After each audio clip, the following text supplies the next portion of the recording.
Some of the people you have loved are still beside you. Others slipped past you so quietly you barely saw them go. The question of why is one of the oldest questions a heart can carry. Tonight you are going to hear about a dying man and the friend who came to him at the end. A king and queen at dawn discovering something they never expected, and a stranger who walked into the grove with hatred ready in his hands. So let your shoulders fall away from your ears for a moment. Let the weight of the day come down through your back into whatever is holding you. The breath does not need to be deep, only allowed. What you will hear are real human lives, recorded by people who were there. An elephant tending a Buddha who walked away from a quarrel he could not fix. A piece of cloth darkening in the hand of a monk who could not remember a single verse. Each one knows something about the people who came and went from their life, and each one is going to tell you what they learned. So settle in wherever you are. If you would like to share where in the world you are listening from tonight, the comments are a warm place for that.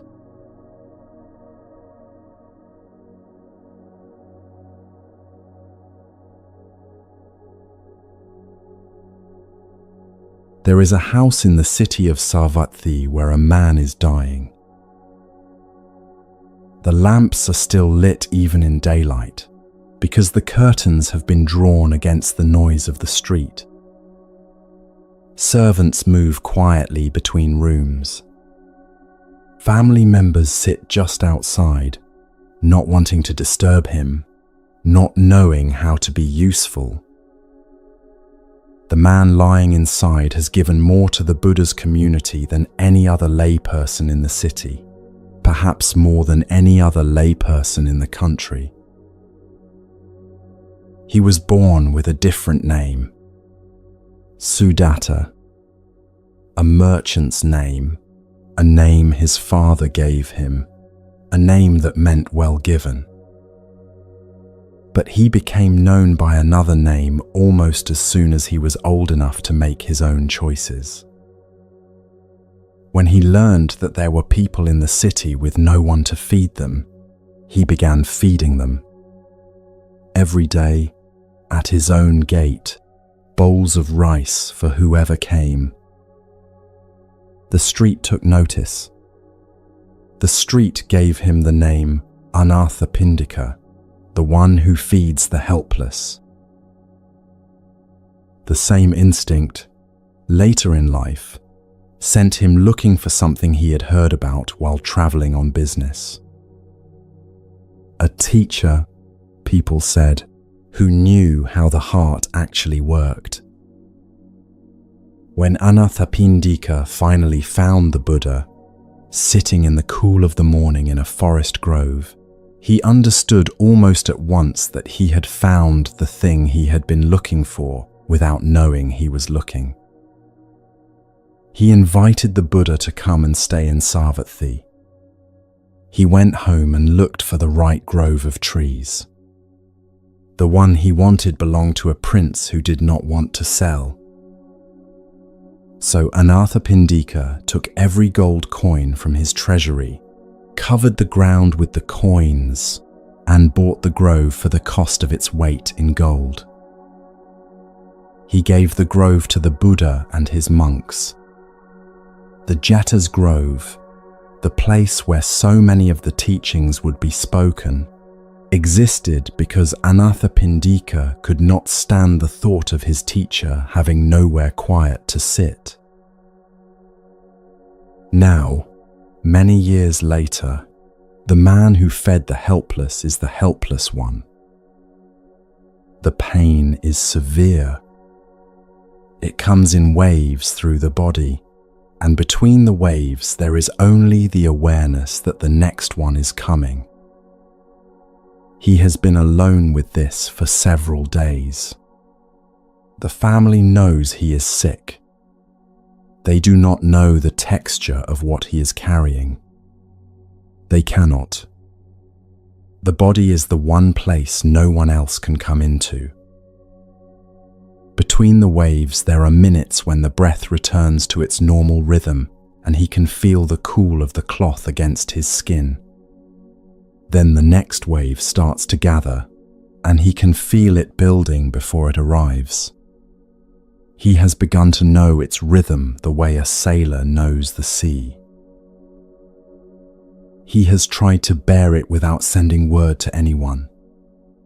Householders are supposed to manage their own dying with the help of their family and a physician. The deeper teachings, by custom, are reserved for those who have gone forth into the community. But there is an hour in every life when something else is needed, and Anathapindika has come to that hour now. He calls a servant to his bedside. The servant kneels beside him, waiting.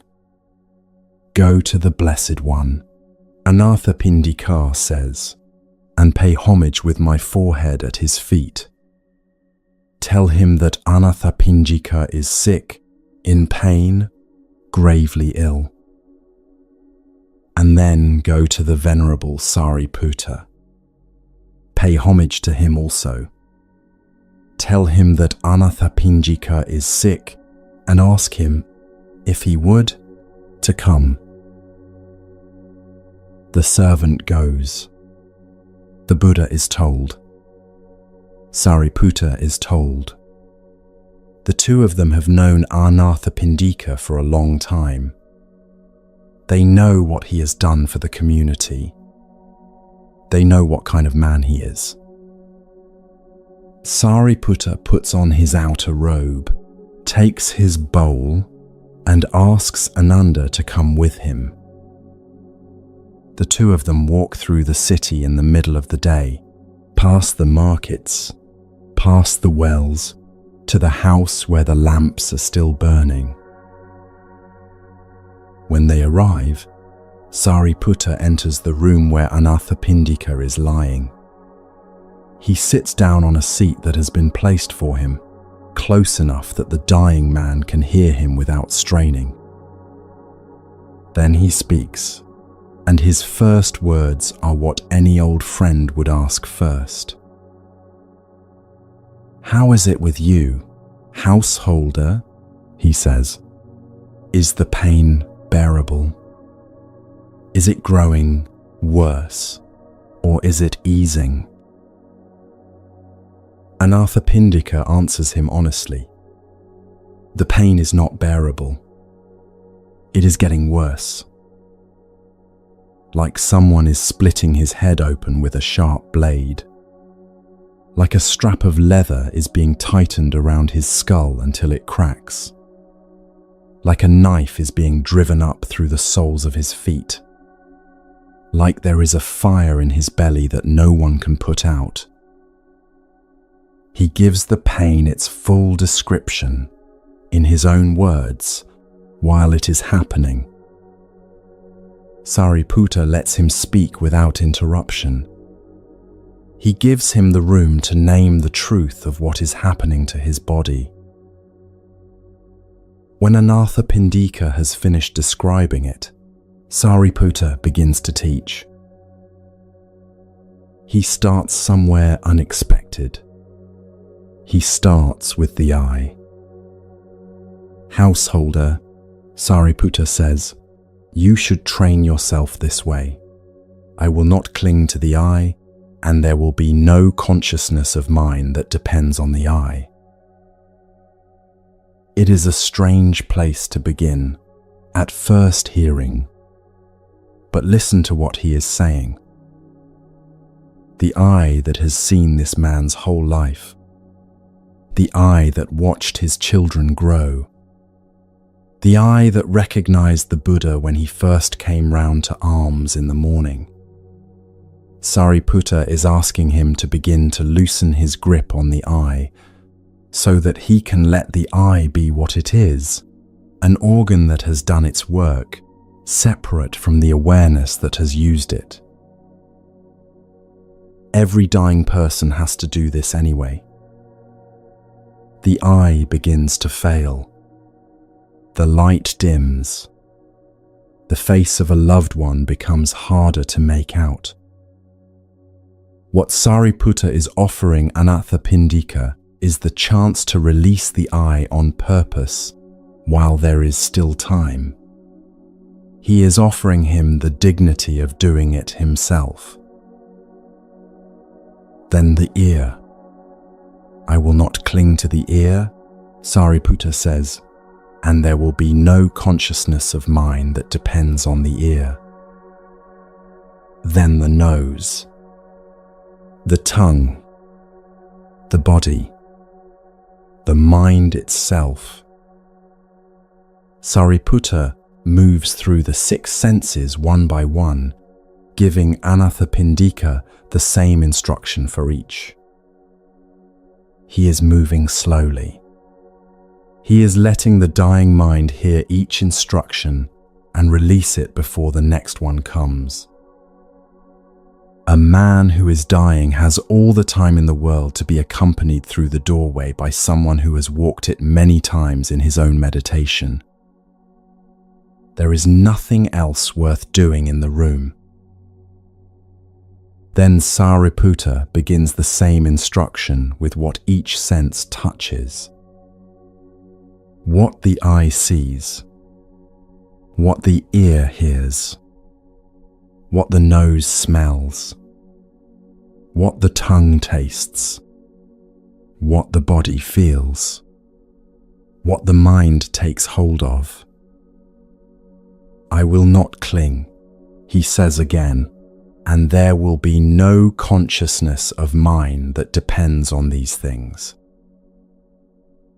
Then the consciousness itself, the contact between sense and object, the feelings that arise from contact. Each one of these, the same patient instruction. The dying man is being shown how to release every place where the mind might still try to hold on. Every secret little hand the awareness uses to keep itself attached to the body it is leaving. Then the elements that make up the body itself. Earth in the body, water in the body, fire, air, space, consciousness. I will not cling. Then the 5 things that make up a person: form, feeling, perception, the impulses of the heart, consciousness itself. I will not cling. Then this world, the next world, all that is seen, all that is heard, all that is sensed, all that is thought about, all that is encountered or sought after by the mind. I will not cling. Sariputta is teaching the dying man how to walk through the doorway with his hands open. When Sariputta has finished, Anathapindika is weeping. Tears come from a man who was steady all through the description of the pain. Sariputta sees them. He asks, with great care, whether he is sinking, whether the pain has become worse, or whether something else is happening. Anathapindika gathers himself. I am not sinking, he says. The pain is not worse. But for many years I have attended the Blessed One and the bhikkhus who have trained their minds. I have offered them food. I have built them shelter. I have sat at the edge of the assembly and listened to teaching after teaching. Never have I heard a teaching like this one. Sariputta answers him gently. Such teachings are not usually given to those who live in households. Householder. They are given to those who have gone forth. Anathapindika does not let it pass. He has not lived 80 years and given everything he had to this community to leave a thing like this unsaid at the end. Then let such teachings be given to those who live in households as well. Venerable Sir, there are people of good family with little dust in their eyes who, not hearing the teaching, fall away. But hearing it, they would understand. This is the householder's last great gift to the community. A correction, spoken from the bed where he is dying, that the deepest teachings should reach the lay disciple as well as the monk. The householder, too, may hear them. The householder, too, may need them. Sariputta listens. The two of them sit with him a little longer. Then Sariputta and Ananda rise, bow to him, and go. When they have gone, the room is very quiet. The lamps are still burning. Anathapindika lies there for a while. The teaching is still in him. He is not afraid. The people who love him most are sitting just outside the door, and he is grateful for them. But what is in him at the end is what Sariputta brought. Not long after, Anathapindika dies. That night, in the grove that Anathapindika had once bought from a prince, a light arrives. The Buddha is sitting awake in the open air. The light grows around him, illuminating the trunks of the trees, the paths between them, the space above the ground where there should only be darkness. A figure is standing there. A being from the Tusita realm, the realm of the contented gods, where Anathapindika has just been reborn. The Buddha recognizes the radiance at once. He has had visitors of many kinds. He waits for this one to speak. The Deva approaches the Buddha, bows, stands respectfully at one side, and speaks in verse. The Buddha listens. The other monks who are still awake at the edge of the grove hear it too, a voice they cannot quite locate, the words clearer than any human voice. The verses praise the grove itself. This is the grove, the Deva says, where the king of the teaching dwells. This is the grove where the great disciples walk among the trees. The verses praise the path that has been laid down here. And then the verses praise Sariputta by name for the wisdom and the gentle conduct that brought peace to the dying man's mind. The Deva speaks his praise into the Savatthi night air, bows again, and is gone. In the morning, the Buddha tells Ananda what happened in the night. A Deva came, he says, a Deva who praised this grove and praised Sariputta. Ananda already knows who it must have been. Surely, blessed one, he says, that Deva must have been Anathapindika. He has just died. No other being would think to come back so quickly to honor you and to praise the friend who attended him at the end. the friendship did not stop at the bedside. A long time later, people who have lost someone they loved very much tell us this. The question they keep asking is whether the bond holds. Whether the person knew, at the end, how loved they were. Whether anything of what was between them survives. What the early Buddhist record gives us here is this image, very carefully recorded by people who were there. A man who was attended all the way to the doorway by a friend who knew exactly what to say. A friendship that the man, in his next moment of being, chose to honor first. Anathapindika is weeping at the end because no one had ever spoken to him this way. For all the years he had fed and sheltered the community, no one had given him a teaching at his own depth. They had treated his generosity as if it were enough. They had been grateful for the gold and the grove and the bowls of rice at the gate. But they had kept the medicine for those who had gone forth.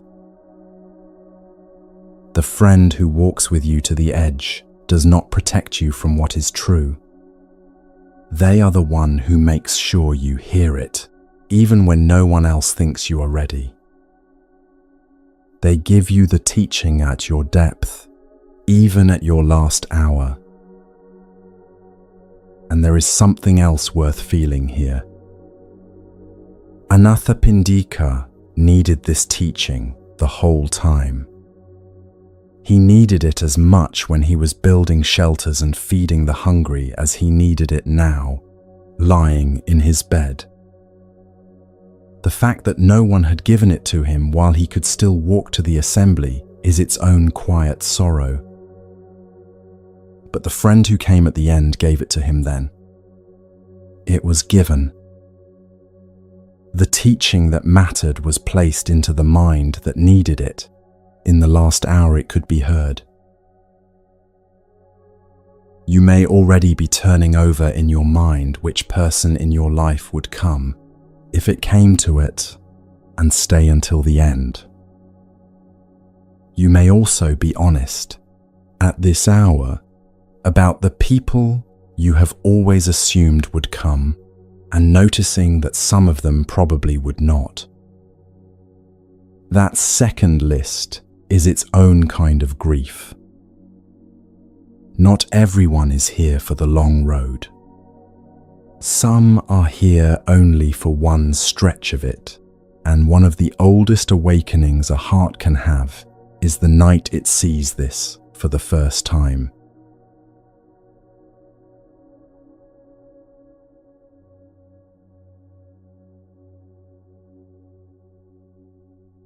He wakes earlier than the others. The lamps are still burning, set in the silver brackets along the walls of the inner chamber. They burn all night because no one in this house has ever needed to count the cost of oil. He lifts his head from the cushion and looks around the room. A woman is sleeping with her vina across her body, her cheek pressed against the strings. Another lies on her side with her mouth open, a small sound coming from her throat. A third has rolled away from her drum, her hair fallen across her face. The flowers they wore in the evening are crushed under their hips and shoulders, bruised brown against the silk. A jeweled comb has come loose and lies on the floor. A wine cup has tipped over and stained a corner of the carpet. This is Yasa, a young man of considerable wealth. His father is the guildmaster of Benares, the head of one of the great merchant houses of the city. Yasa has 3 mansions, one for each of the 3 seasons, and a household staff of women musicians who play and sing for him every evening until he sleeps. No man enters the inner rooms. The arrangement is famous in the city. Other young men of his class envy him for it. Older men shake their heads at the indulgence and quietly wish their own fathers had been so generous. He has a chamberlain to manage the household, a cook to prepare the food, a clothier to dress him each morning, a perfumer who selects the scents he wears to the assemblies. Tonight he is seeing it for the first time. The same room he has slept in 1,000 nights. The same musicians who played for him last evening. The same disorder of sleeping bodies and crushed flowers and instruments dropped wherever they fell. Something has gone out of it for him. The thing that used to make all of this beautiful is no longer in the room. What he sees, in the lamplight before dawn, is something close to a charnel ground. The mouth that was singing is open in sleep. The hand that was holding the cup is twisted under a hip. The bodies that were beautiful are now only bodies. Without the music and the wine and the firelight, they are people he does not entirely recognize. The illusion that pleasure had built around them all evening has dissolved while they slept. They are themselves again. And so, for the first time in his life, is he. Two words rise in him that he cannot put down.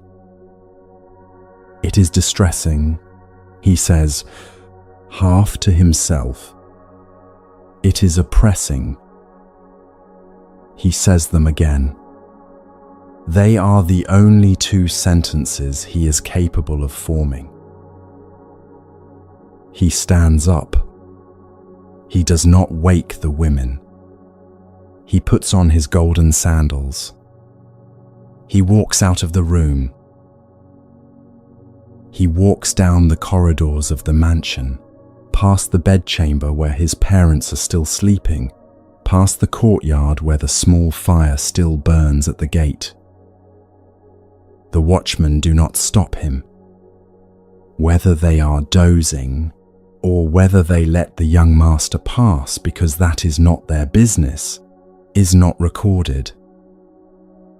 He walks through the streets of Benares, past the houses where other young men of his class are sleeping in similar rooms.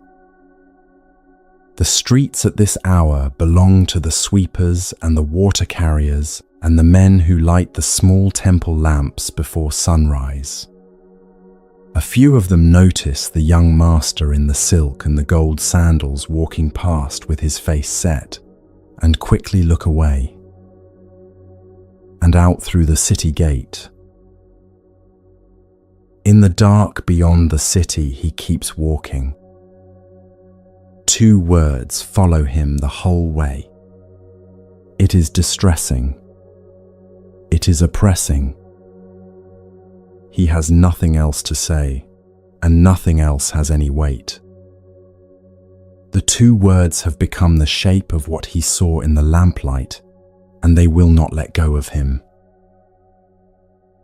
He walks until the road comes to a forest grove called the Deer Park, at a place called Isipatana. A man is sitting there in the open, waiting for the dawn. Yasa does not know who he is. Yasa is still saying the same two words to himself, half aloud, as he comes through the trees. The man hears him and answers him, as if continuing a conversation Yasa did not know they were having. Here, Yasa, there is no distress. Here there is no oppression. Sit down, and you will hear what is on the other side of those two words. Yasa stops. Someone has used his name without his telling them. Someone has answered the words he had not even spoken aloud, only thought again and again on the road from the city gate. He removes his golden sandals. He sets them down at the edge of the grove, placed neatly side by side, the way his mother had taught him to leave them when he was a small boy entering a teacher's room. He approaches the Buddha, bows, and sits down in front of him on the cool earth. The Buddha begins where every teaching begins for someone new. Generosity. Conduct.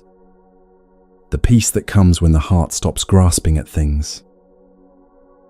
The kind of life, beyond this one, that opens for those who live in this way. Then the harder things. The trouble that hides inside pleasure, even pleasure that is harmless on the surface. The freedom that opens when the mind stops being organized around getting more of what it wants. Then the deepest things. Suffering. Its causes. Its ending. The path that walks out of it. Something opens in Yasa as the teaching unfolds. The dust that had been in his eye lifts.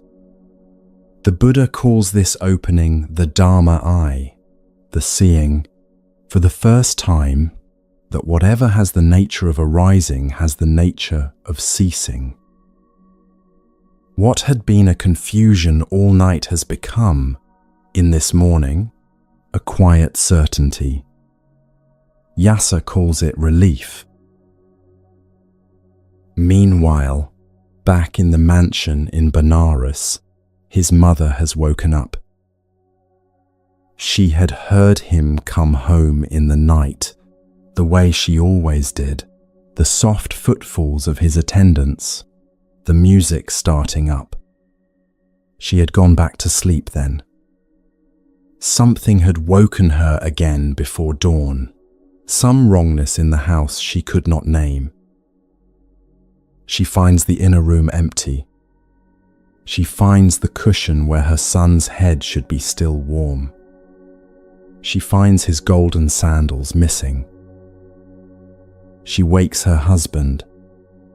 She tells him to take horsemen and find their boy before the city fully wakes and the news of his absence spreads. The father rides out at first light. He follows the road to Isipatana, which is the only road Yasa could have taken from the gate.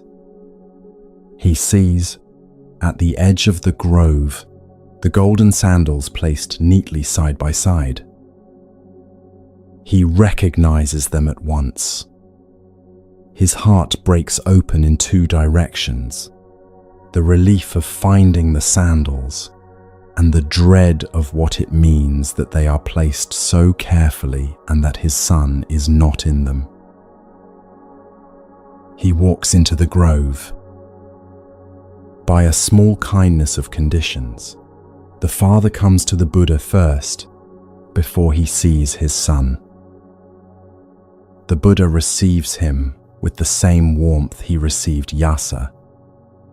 He offers him a seat. He gives him the same teaching, in the same order, generosity and conduct and the deeper things. By the end of it, the father has become the first lay disciple in the world to take refuge in the Buddha, the teaching, and the community of practitioners. Where his son had been struck silent by what he saw in the lamplight, the father has been turned by what he heard in the morning light. Then he sees his son sitting nearby. "Yasa," he says, "your mother is grieving. She has been weeping since she found the room empty. Come home with me." "Yasa," while he was listening to the teaching given to his father, has gone somewhere his father cannot reach for the moment.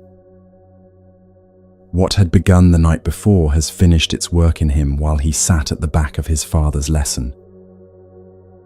The Dharma eye that had opened earlier has now opened all the way through. He cannot return to the inner room of the mansion as if nothing had happened in the lamplight. The Buddha turns to the father gently. "Householder," he says, "your son has gone past where you can call him home from. He is welcome to stay here, if you can spare him." The father is quiet for a long time. Then he asks the Buddha and Yasa to come to the house for the morning meal. It is the only thing he can think of to do. Something has happened that he does not yet have the framework to hold, but he can feed his son and his teacher, and his wife will see her boy alive, and that will be enough for this morning. The meal is taken. Yasa's mother and his former wife sit beside the Buddha and listen to the teaching. They, too, become lay disciples that morning. Then the Buddha and Yasa walk back to the deer park together. Yasa does not return to the mansion. Word travels in a city like Benares. Within a few days, 4 of Yasa's closest friends have heard. They are men of similar background, sons of the great merchant houses, men he had grown up beside. Their names are recorded: Vimala, Subal, Punnaji, Gavampati. They go to the deer park to find Yasa, partly out of love for him, partly out of curiosity about what could possibly have made him leave the life he had. What they hear, sitting beside him under the trees, turns them too. They had come to fetch him, or at least to argue with him, and instead they sit there listening until the same dust lifts from their own eyes. They go forth into the homeless life. Not long after, 50 more young men from the surrounding countryside, friends of the original 4, come and do the same. Within a few weeks, the deer park at Isipatana has become a small community of awakened ones.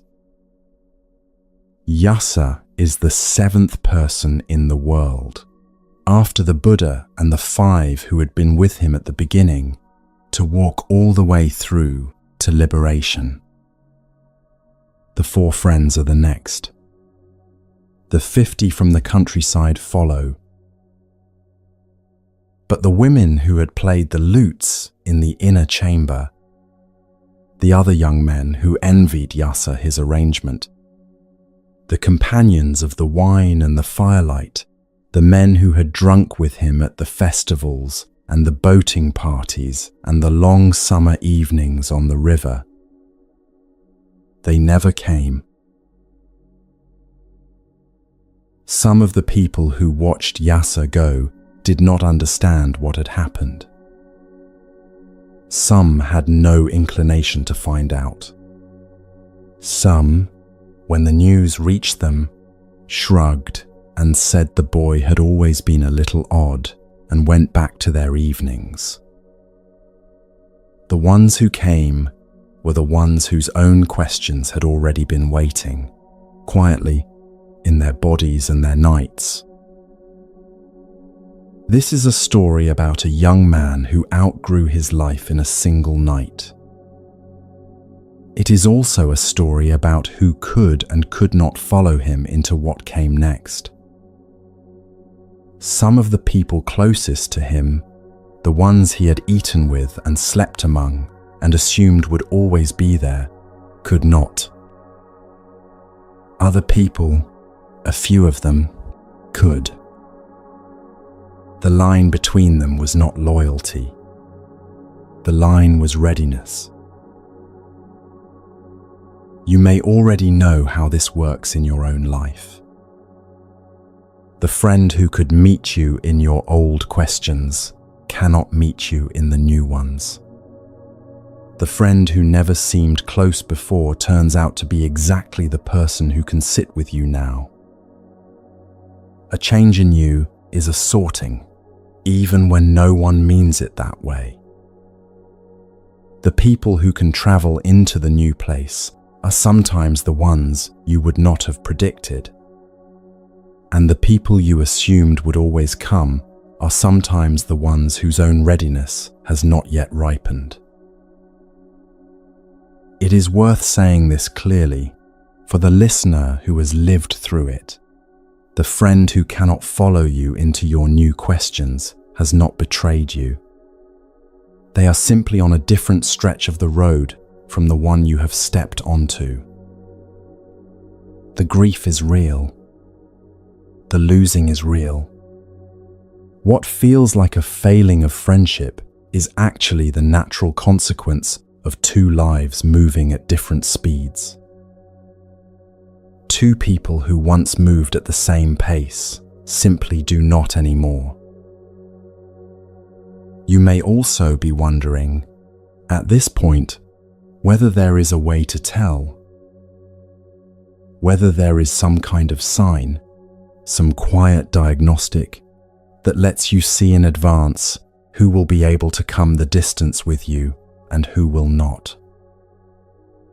A long time ago, in another city, a young man, bowing to the air for reasons he himself did not fully understand, was given exactly that kind of map.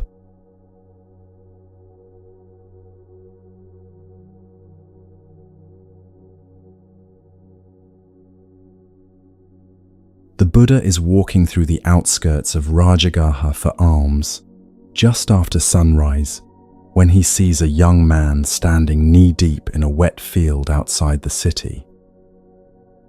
The rain has been falling since before dawn. The road is muddy and the trees at the edge of the field are dripping. The young man is bowing to the east, then to the south, then to the west, then to the north. Then he kneels in the wet grass and bows to the earth. Then he stands and bows to the sky. His clothes are soaked through. His hair is plastered to his head. Whatever he is doing, he has been doing it for some time, and he has been doing it for some time without anyone explaining to him why. The boy's name is Sigala. He is the son of a man who has recently died. The death is still close enough that Sigala has not yet stopped expecting his father at certain times of day. His father was a quiet follower of the Buddha, a householder who kept the precepts and stopped by the bamboo grove when business took him near it. But the boy himself had not received any teaching. The father had not pushed it on him, perhaps thinking there would be more time. The bowing comes from his father's last instruction. Bow every morning to the 6 directions. The dying man had said, his hand on his son's wrist for the last time. It will protect you. The boy has not asked any questions.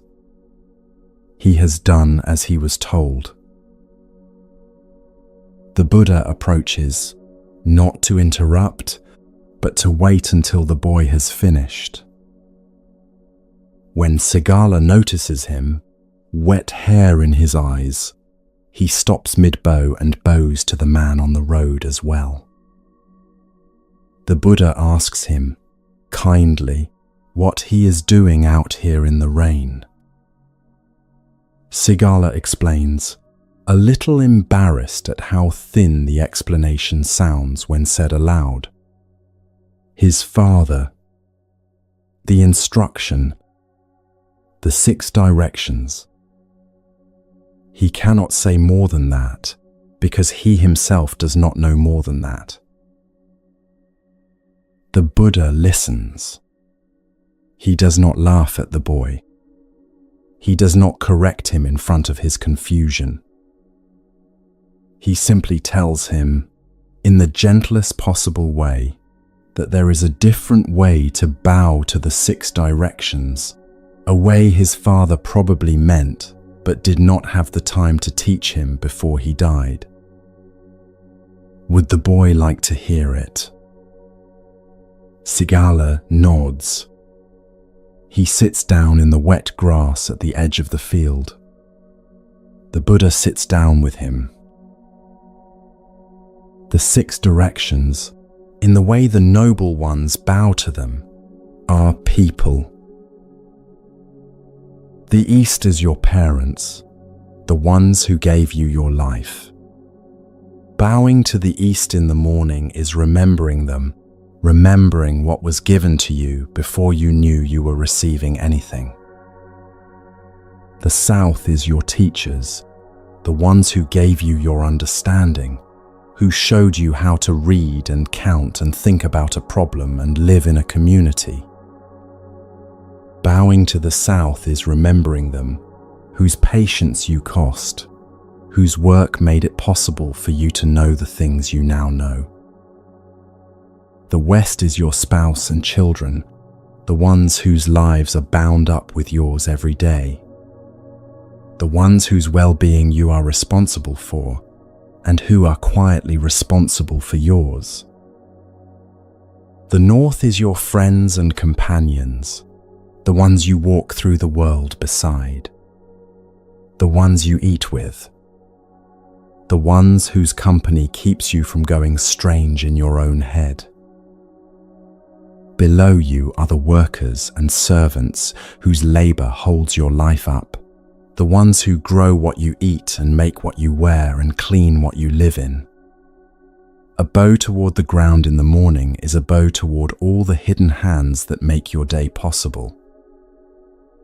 Above you are the contemplatives and the wise, the ones who carry the deeper teachings, the ones who have given their whole lives to working out what is true so that you can drink from a well you did not have to dig yourself.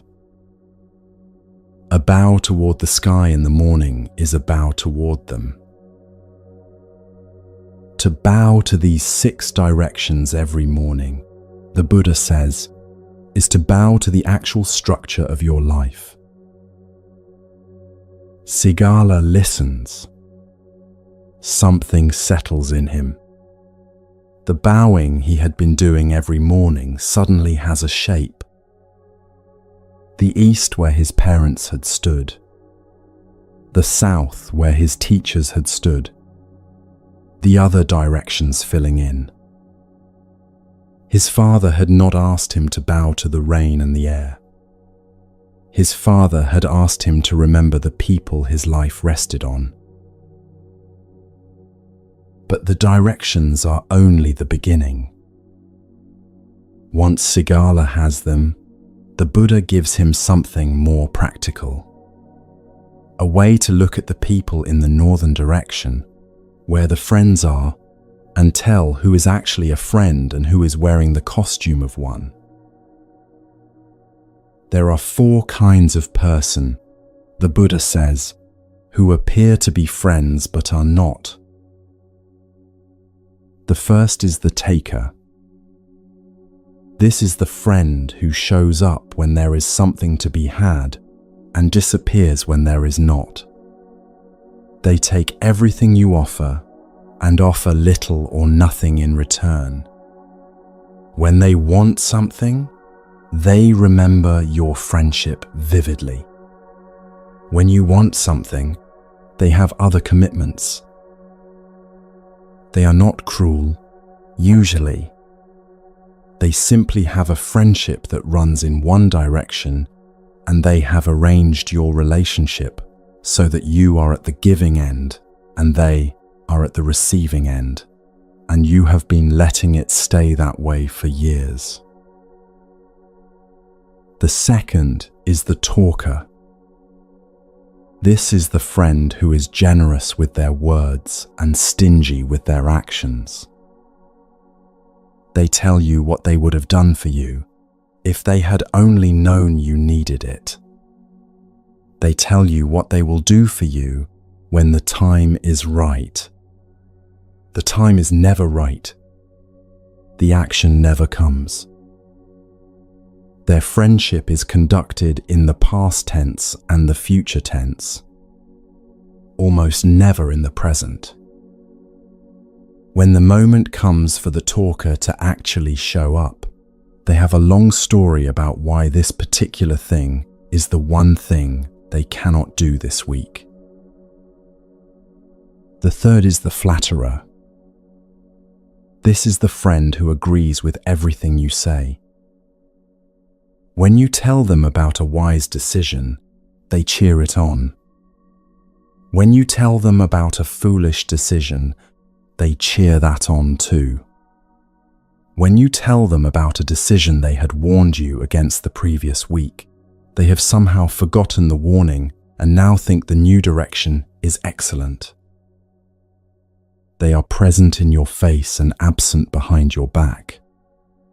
They are there to please you, not to challenge you, not to help you see. Their pleasantness is a constant low-grade comfort. You only realize much later that none of their warmth ever asked anything of you. The fourth is the bad companion. This is the friend who shows up when you are at your worst and helps you stay there. They are the one waiting outside the door of every behavior that hurts you. They make sure the door stays open. They have a rationalization ready. They have a story about how this time will be different, or how you deserve a little something after the day you have had. They need company in their own decline, and you are the company they have chosen.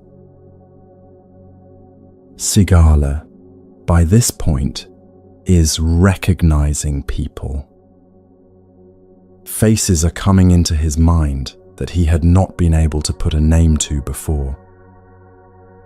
A neighbor who only ever asked. A relative who only ever promised. A childhood friend who only ever agreed. A cousin who only ever called when there was wine and trouble. The four faces fit four people he had been trying to ignore something about for years. The Buddha goes on. The diagnostic only works if it includes both halves. So he gives Sigala the four true friends as well. The first is the helper. This is the friend who looks out for you when you are not paying attention. They notice when something is off in your life. They protect what is precious to you when you are not there to protect it yourself. They give more than you asked for. When you are afraid, their presence makes the fear smaller. They are the friend who shows up the day after the funeral with food in their hands and no need to be thanked. The second is the friend who is the same in joy and sorrow. This is the friend whose face does not change when your life changes. They are with you in the good seasons and the bad ones. They keep your secrets. They share theirs with you. If you fall into trouble, they do not look for the door. The Buddha says of this friend that they would lay down what is theirs to keep you whole, if it came to it. The third is the friend who tells you what is true. This is the friend who restrains you from doing what would harm you. They urge you toward what would heal you. They tell you the things you do not already know, even when those things are uncomfortable to hear. They show you a path you could not have seen on your own. Their aim is your becoming whole, even when that requires the harder words. This is the friend who watches you make the same mistake for the third time and tells you, kindly, that you are doing it again. The fourth is the sympathetic friend. This is the friend whose face brightens when good things happen to you. Your difficulties grieve them too. They speak well of you to others when you are not in the room. They quiet the people who are speaking against you just by their steady reluctance to join in. Their warmth toward you is steady, not occasional, not conditional on what you have just done for them. Sigala recognizes these too, though there are fewer of them in his life.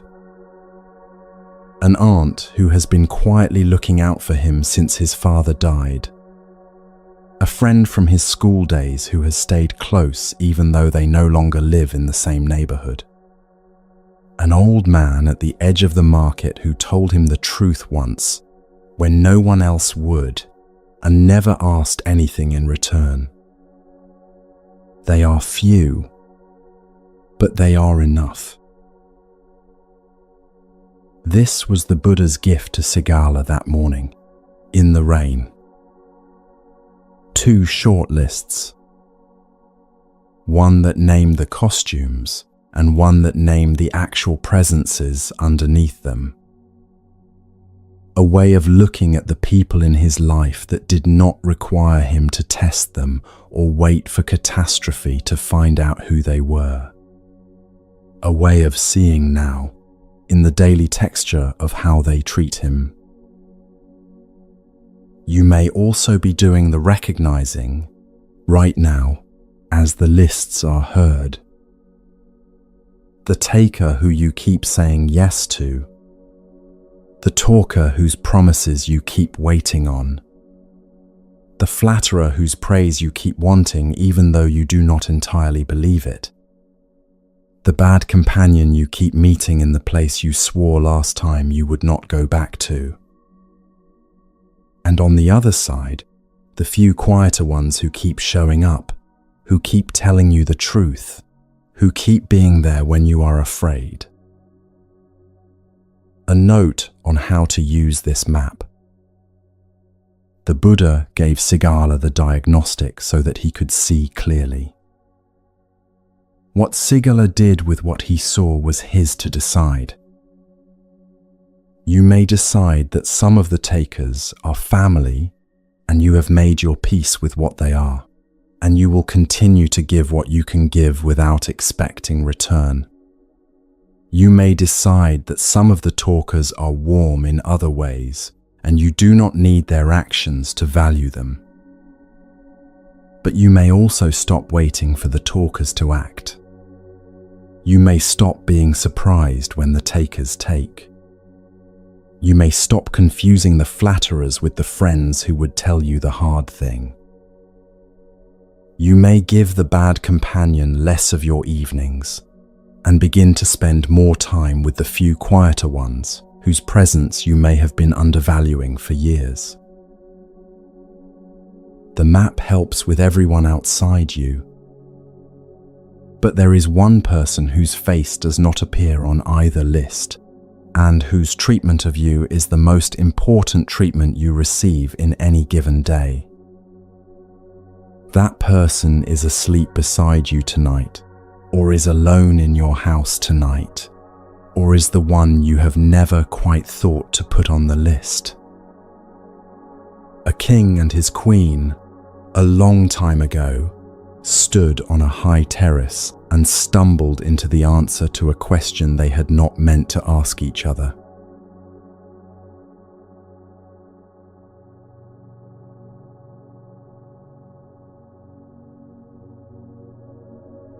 Malika, he says, is there anyone you love more than yourself? The two of them are standing on the upper terrace of the palace at first light. The terrace is one of the few places in Savatthi where the king is permitted to ask such a question and receive an honest answer.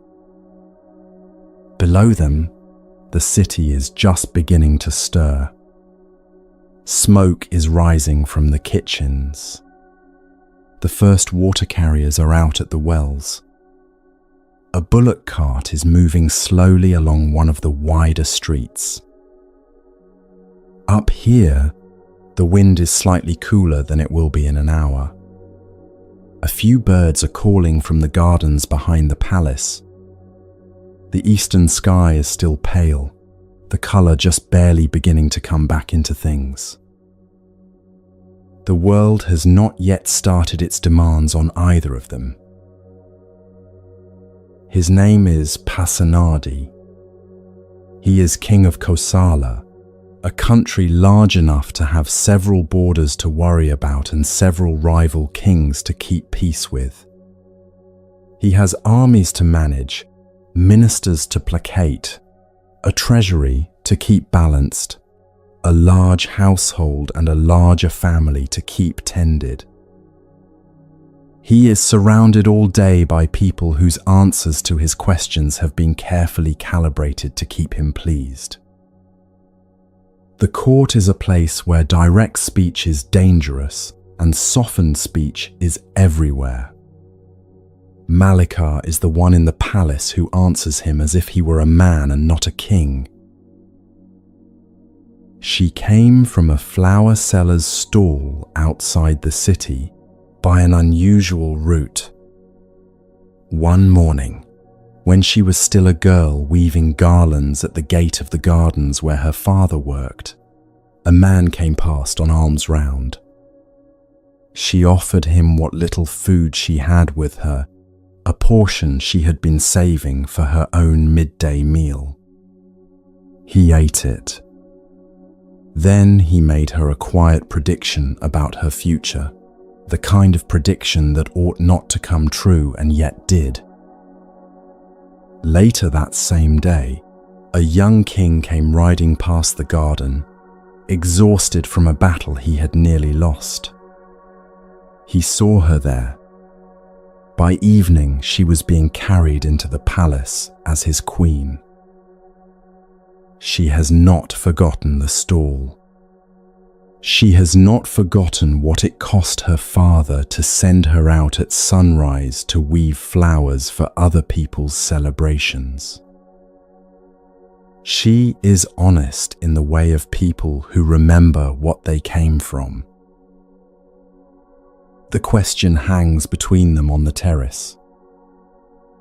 Is there anyone you love more than yourself? She looks at him. The question is unusual. The king does not usually ask her things he does not already know the answer to. But this one is different. He has been quiet for several days. Some thought has been working in him, and now, at first light, with the city still half asleep, he has finally let the question come out of him into the open air.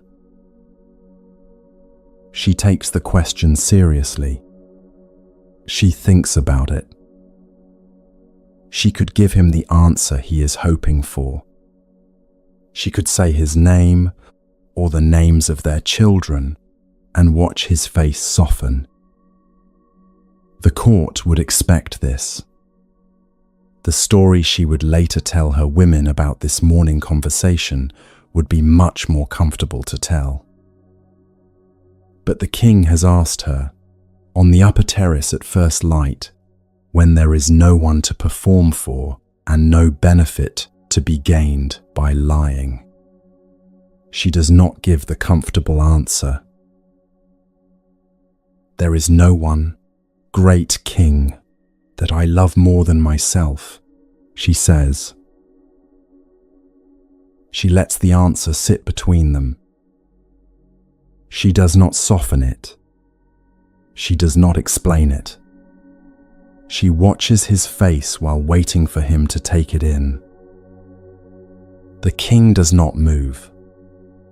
He absorbs the answer the way a man absorbs the news of something he had half suspected for years. Then she does the more interesting thing.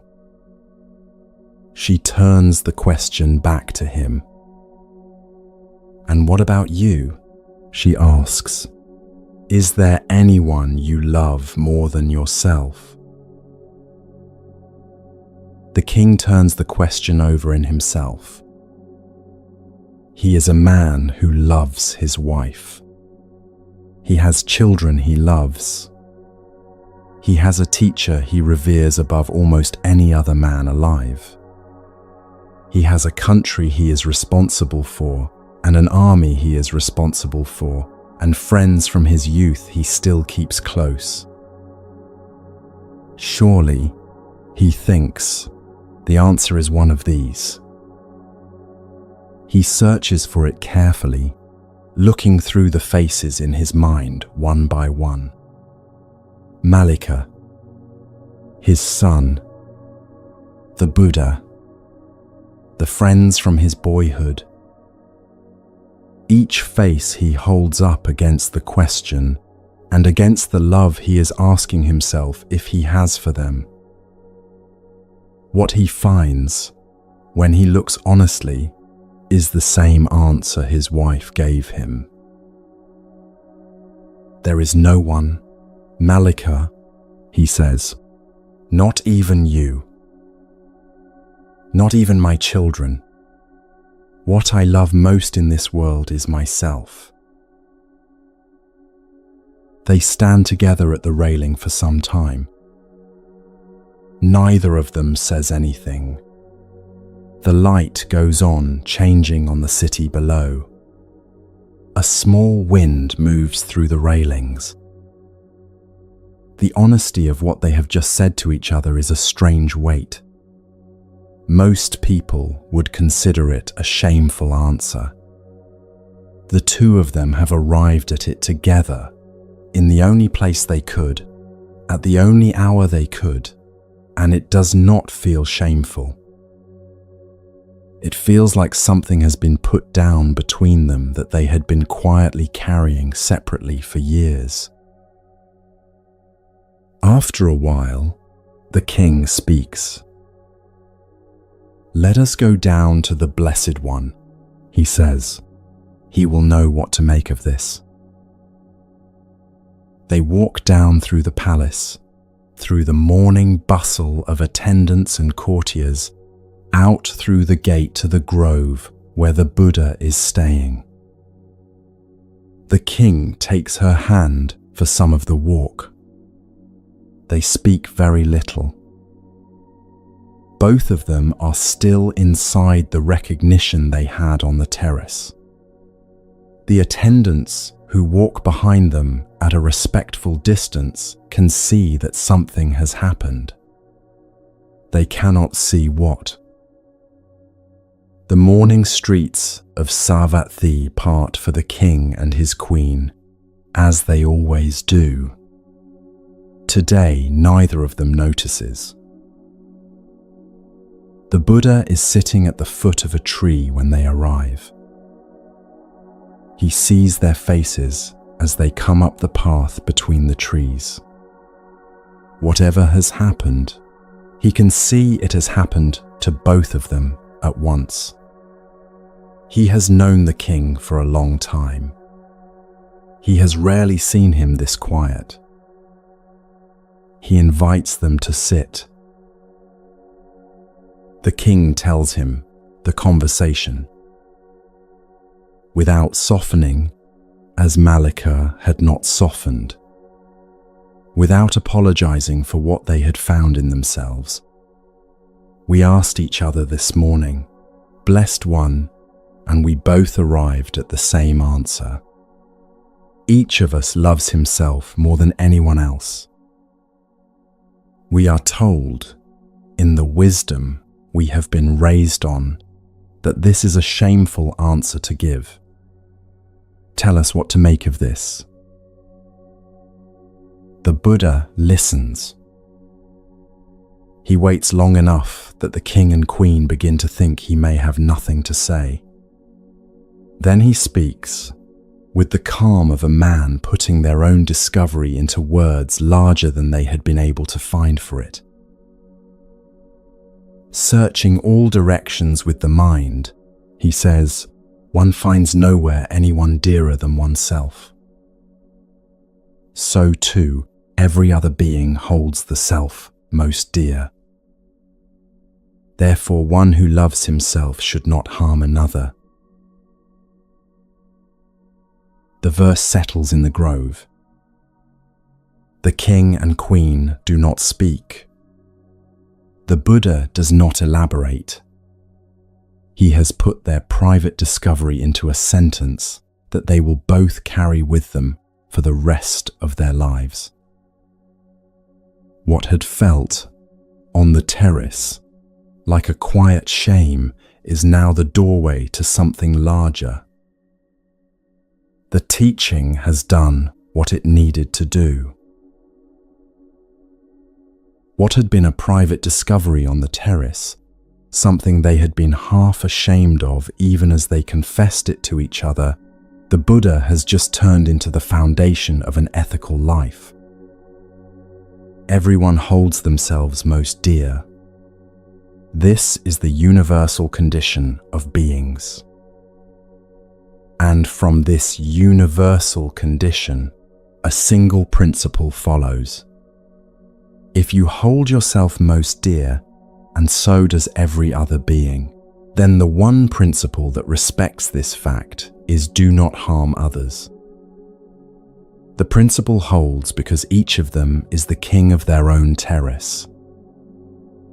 Each of them is the queen of their own dawn.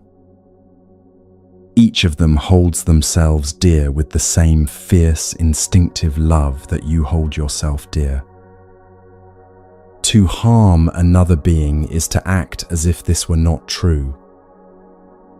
And the Buddha has just told you that it is true for every single being you will ever meet. For most of us, this is a difficult truth to receive about ourselves. We have been told from childhood that we are supposed to love others more than ourselves. Many of the wisdom traditions in this part of the world tend to praise self-sacrifice, to call it virtue, to make us suspicious of any honest preference for our own life over other lives. The Buddha was not impressed by that suspicion. He spent his life around householders and contemplatives, and he watched what happened when people tried to pretend they did not love themselves more than they loved everyone else. The pretense created its own kind of trouble. The pretender ended up resentful. The pretender ended up exhausted. The pretender ended up secretly wanting credit for their giving, while loudly insisting they wanted no credit.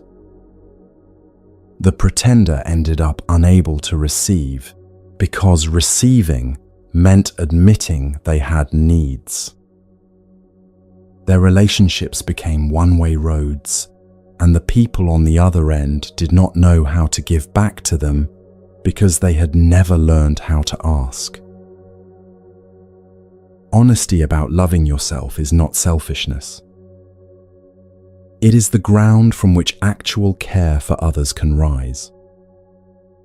The person who admits they hold themselves most dear can take care of themselves without guilt, can rest when they need to rest, can say no when no is the truthful answer, can give from a place of genuine fullness. And from that fullness, they can recognize that the person across from them is doing exactly the same thing from inside their own life. They are also the king of their own terrace. They are also the queen of their own dawn. Knowing this changes the way you stand in your relationships. When someone treats you in a way you would never treat them, you can hold both truths at once. They are doing what they are doing because they are at the center of their own life. You are at the center of yours. A great deal of what they did was about them in ways you assumed was about you. The friend who forgot your birthday was not punishing you. They were inside their own week, their own deadlines, their own slow exhaustion. The relative who said the cutting thing at the family meal was not reaching for you in particular. They were inside their own old wound, still bleeding under the table. The colleague who took credit for your work was not betraying you personally. They were inside their own ambition, doing the only thing their fear would let them do. When you yourself fall short of what you wanted to give someone, you can hold that gently as well. You were also at the center of your own life, doing what you could from inside it. There is a release in this. A release from the long story of being a worse person than you should be. A release from the old idea that you are supposed to make yourself smaller in order to make others bigger. A release from the constant low-grade guilt of preferring your own life to the lives of strangers. A release that lets you stand up straight in a room full of people without having to apologize for taking up space in it. The teaching given to Pasanadi and Malika that morning was a permission slip handed to two people who had been living in the center of their own lives all along, to admit it and to use the admission as the foundation of how they treated everyone they met. What changes when you receive this teaching is the quality of your kindness. Kindness given out of obligation is exhausting and quietly resentful. Kindness given because you can see that the other person holds themselves dear in the same way you hold yourself dear is different. It is steady. It does not require gratitude. It does not require the other person to perform anything in return. It is rooted in a truth about beings that you will never be able to forget once you have seen it.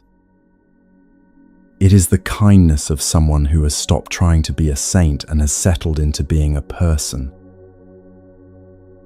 The teaching works inside your own house. It works between you and the person you wake up next to. It works between you and your children. It works between you and yourself. But it has another use for situations none of us choose. Sometimes a person walks into your morning carrying a hatred that has nothing to do with you and chooses to put it down at your feet. The dignity of holding yourself dear becomes, in that moment, the only thing protecting you from taking on what was never yours. A long time ago, in a famous garden where the Buddha sometimes taught, someone walked toward him with exactly that kind of hatred ready in his hands.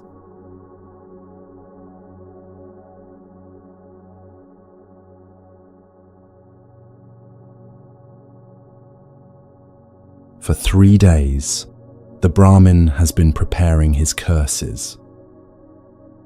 He has barely eaten in 3 days. He has barely slept.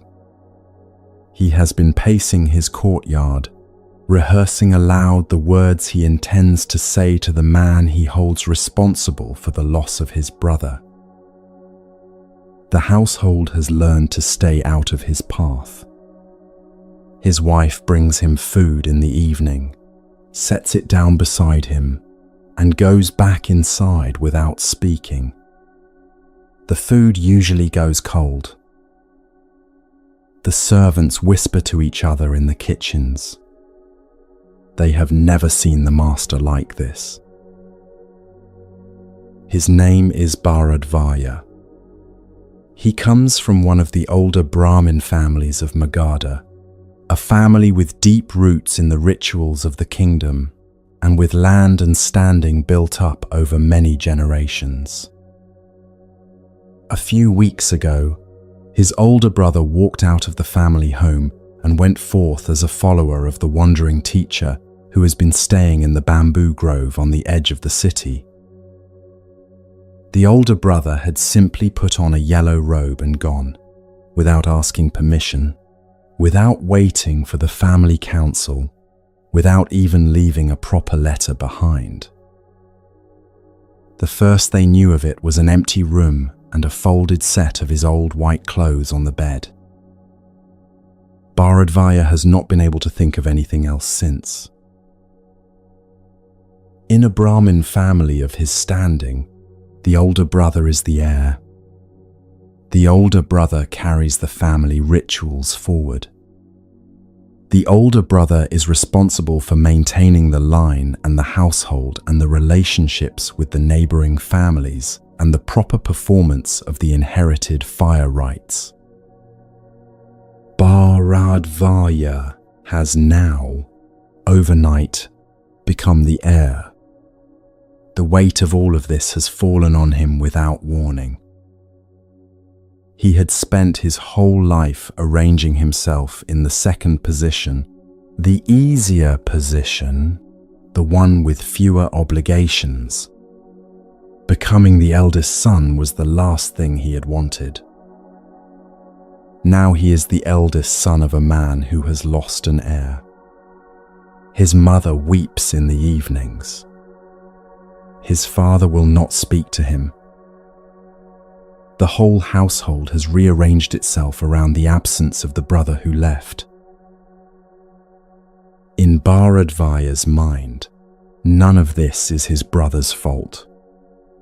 His brother was always a quiet, dutiful man, the kind who would never have left the family on his own. Someone must have taken him. Someone must have whispered into his ear about freedom and unbinding, and the deeper meanings of the rituals, until his brother could no longer see clearly.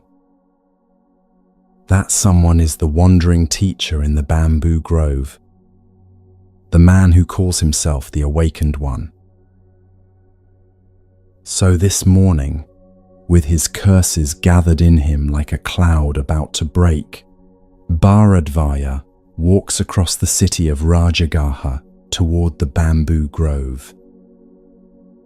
The route takes him past the stalls of the marketplace just opening, past the wells where women are drawing the day's water, past the small shrines of household gods at the corners of the streets, past the cart of a fishmonger arguing with a customer about the price of the morning catch, past a small boy crying because he has dropped his bowl of milk. He notices none of it. His face is set. The people who see him pass remember, later, that he was muttering to himself, and that the muttering had a shape and a rhythm that was not entirely sane. A few of them step aside as he passes, not from respect, but because there is something in his face that says he should not be interrupted. The bamboo grove is quiet at this hour. Light comes down through the bamboo in long, thin lines, patterning the ground. A few birds are calling somewhere in the upper canopy. The grove was given to the Buddha years ago by King Bimbisara, a place where seekers could come at any hour and find him available. The Buddha is sitting under one of the trees, a small group of disciples around him, the morning teaching just beginning. Bharadvaja walks straight up to him, ignoring the disciples, ignoring the etiquette that any visitor would normally observe. He stops in front of the Buddha. and he begins. The curses he has prepared come out of him in a long stream. The full vocabulary of Brahmin contempt applied to a man he believes has stolen his brother and ruined his family. The names for low caste people. The names for thieves and cheats. The names for those who have abandoned their family duties. The names for those who lead others astray. The names for those who pretend to be holy in order to swallow up other men's households. Each curse comes with a sharpness Bharadvaja has been working on for 3 days, a precision in the cruelty, a careful selection of words designed to land where he believes they will hurt the most. The Buddha listens. He neither interrupts nor flinches. He gives no signal to the disciples to remove the Brahmin from his presence, though they are clearly waiting for one. He simply lets Bharadvaja finish. A man who has prepared his curses for 3 days has a great deal to say, and the Buddha gives him the time to say all of it. The disciples will speak about this morning for years afterward. What they remember is not the curses. What they remember is the unmoved face of their teacher, the way his attention did not waver, the way his presence remained the same shape it had been before the Brahmin arrived. Eventually, Bharadvaja runs out of words. He stands there, breathing hard, the air around him still ringing with the things he has said. He had expected the Buddha to be defending himself by now. He had expected to be asked to leave. He had expected anger, at the very least. The whole purpose of his preparation had been to provoke a reaction big enough to feed the story he had been telling himself for weeks. What he has met instead is a quiet attention, so steady that his words seem, in retrospect, to have fallen on something that did not catch them. His own anger, in the silence that follows, begins to feel oddly out of place, like a fire that has been lit in a room with no air. The Buddha looks at him. "Brahmin," he says, his voice almost conversational, "may I ask you something?" The gentleness of the address is itself a small shock. The Buddha has not used Bharadvaja's name. He has not raised his voice. He has spoken to him as one householder might speak to another at a market stall. Bharadvaja, too breathless to refuse, nods. "Do guests come to your house from time to time?" the Buddha asks.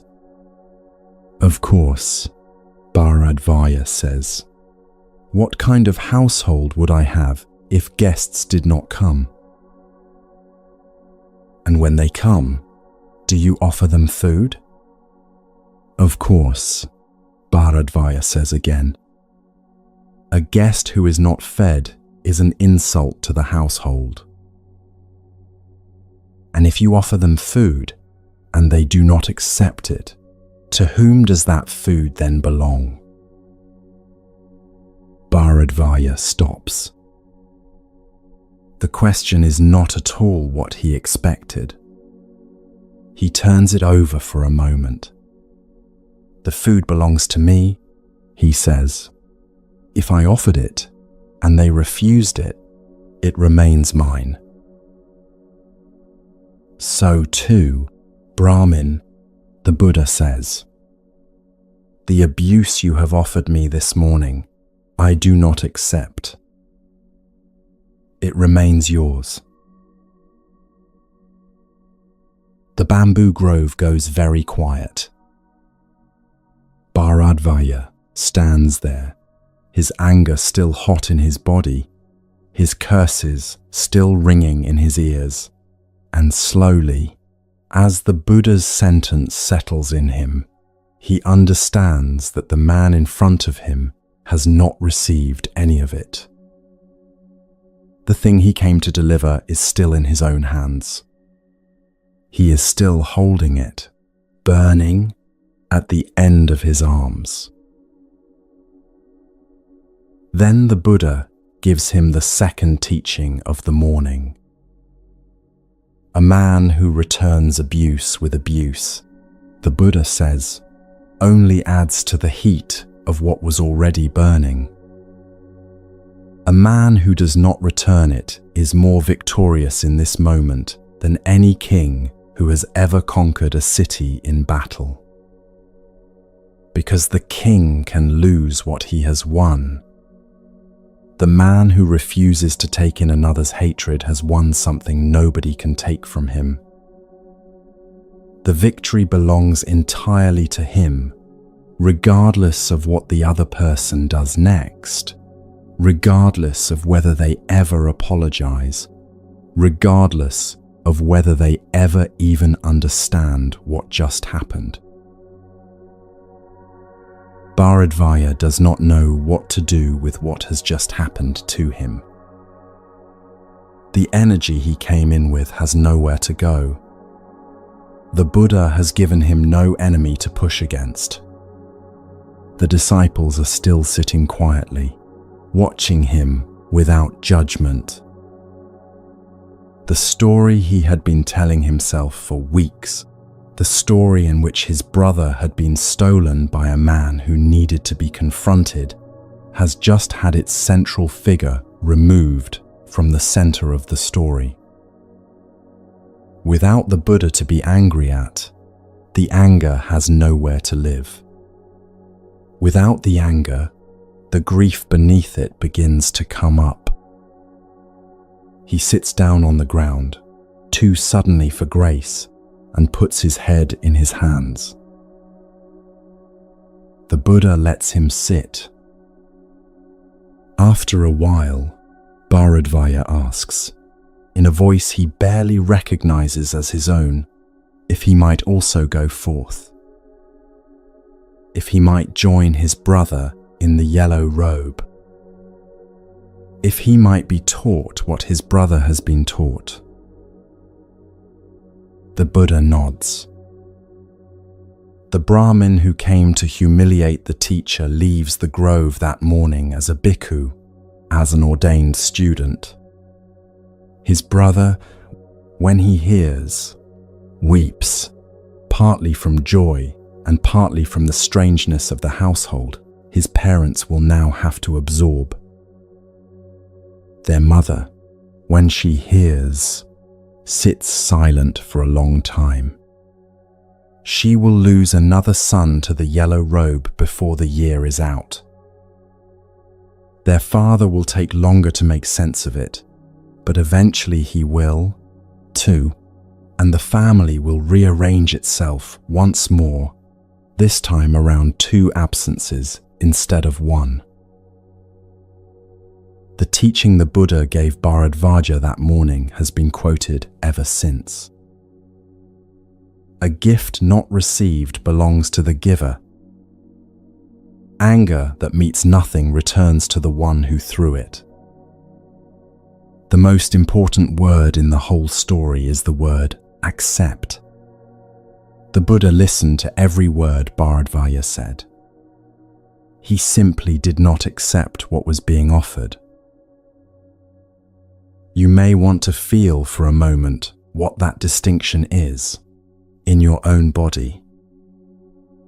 Listening is one thing.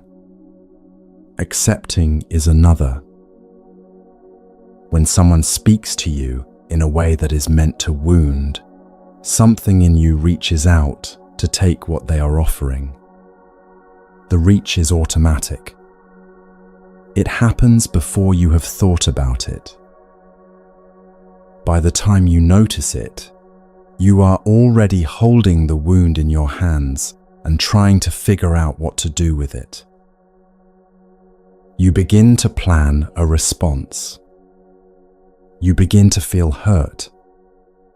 You begin to want them to know how much they have hurt you.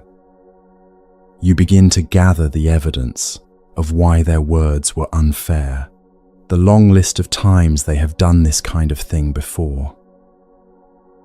All of this happens because the small grasping hand inside you reached out to take their gift, and now you are stuck with it.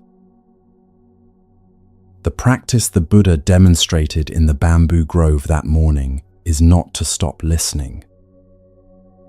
It is to slow down the reach. To let the words land in your awareness without sending the small grasping hand out to receive them. To recognize, in the moment, that this hatred is the gift the other person is offering, and that you have a choice about whether to take it. Most of the time, we take it without noticing. The reach happens before the thought. The wound lodges before the awareness arrives.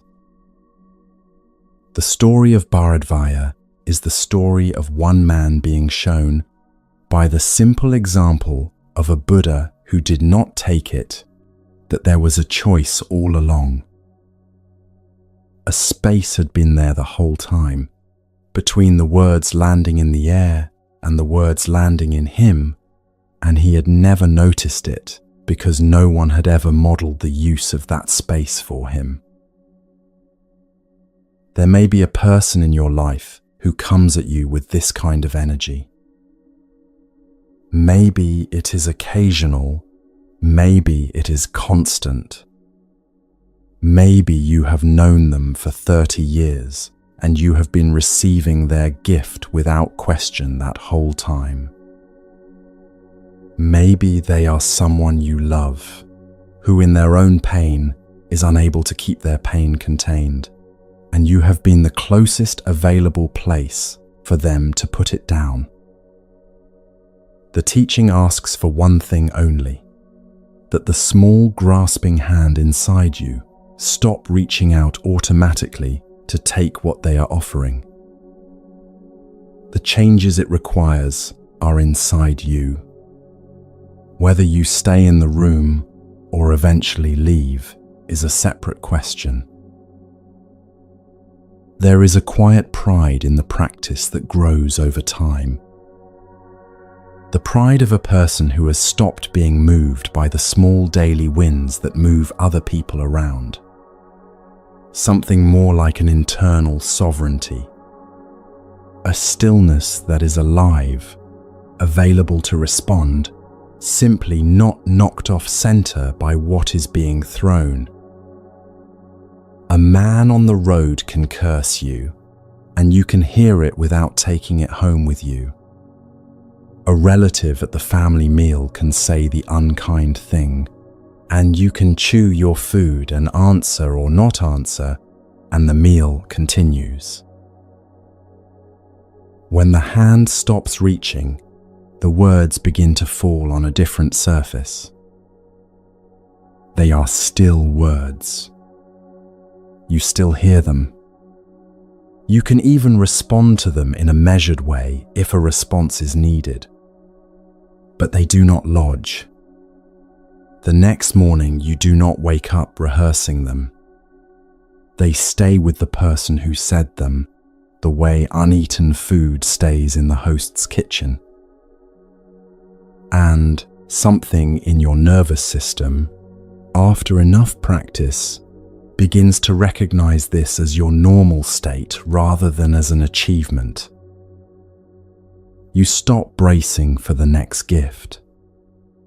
You begin to walk through your day with your hands open and unclenched, ready to do other things with them than catch what is being thrown at you.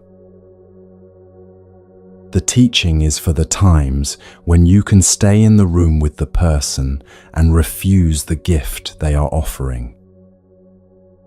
But there are other times when staying in the room is itself the wrong move. When the people involved cannot be reached at all, when the conditions are not yet ripe for any teaching to land, the wisest action is to step back from the situation and let it ripen on its own time. Even the Buddha, on at least one occasion in his life, walked away from a quarrel he could not fix. The story of where he went and who he found there waiting for him is one of the most quietly tender moments in the entire canon.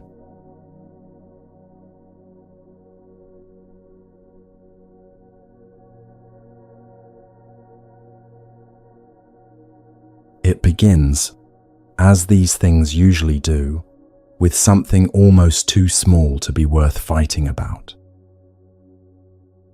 The monastery at Kosambi was a large one, built and maintained by a wealthy supporter named Gozita. Many monks lived there. The community was respected throughout the region.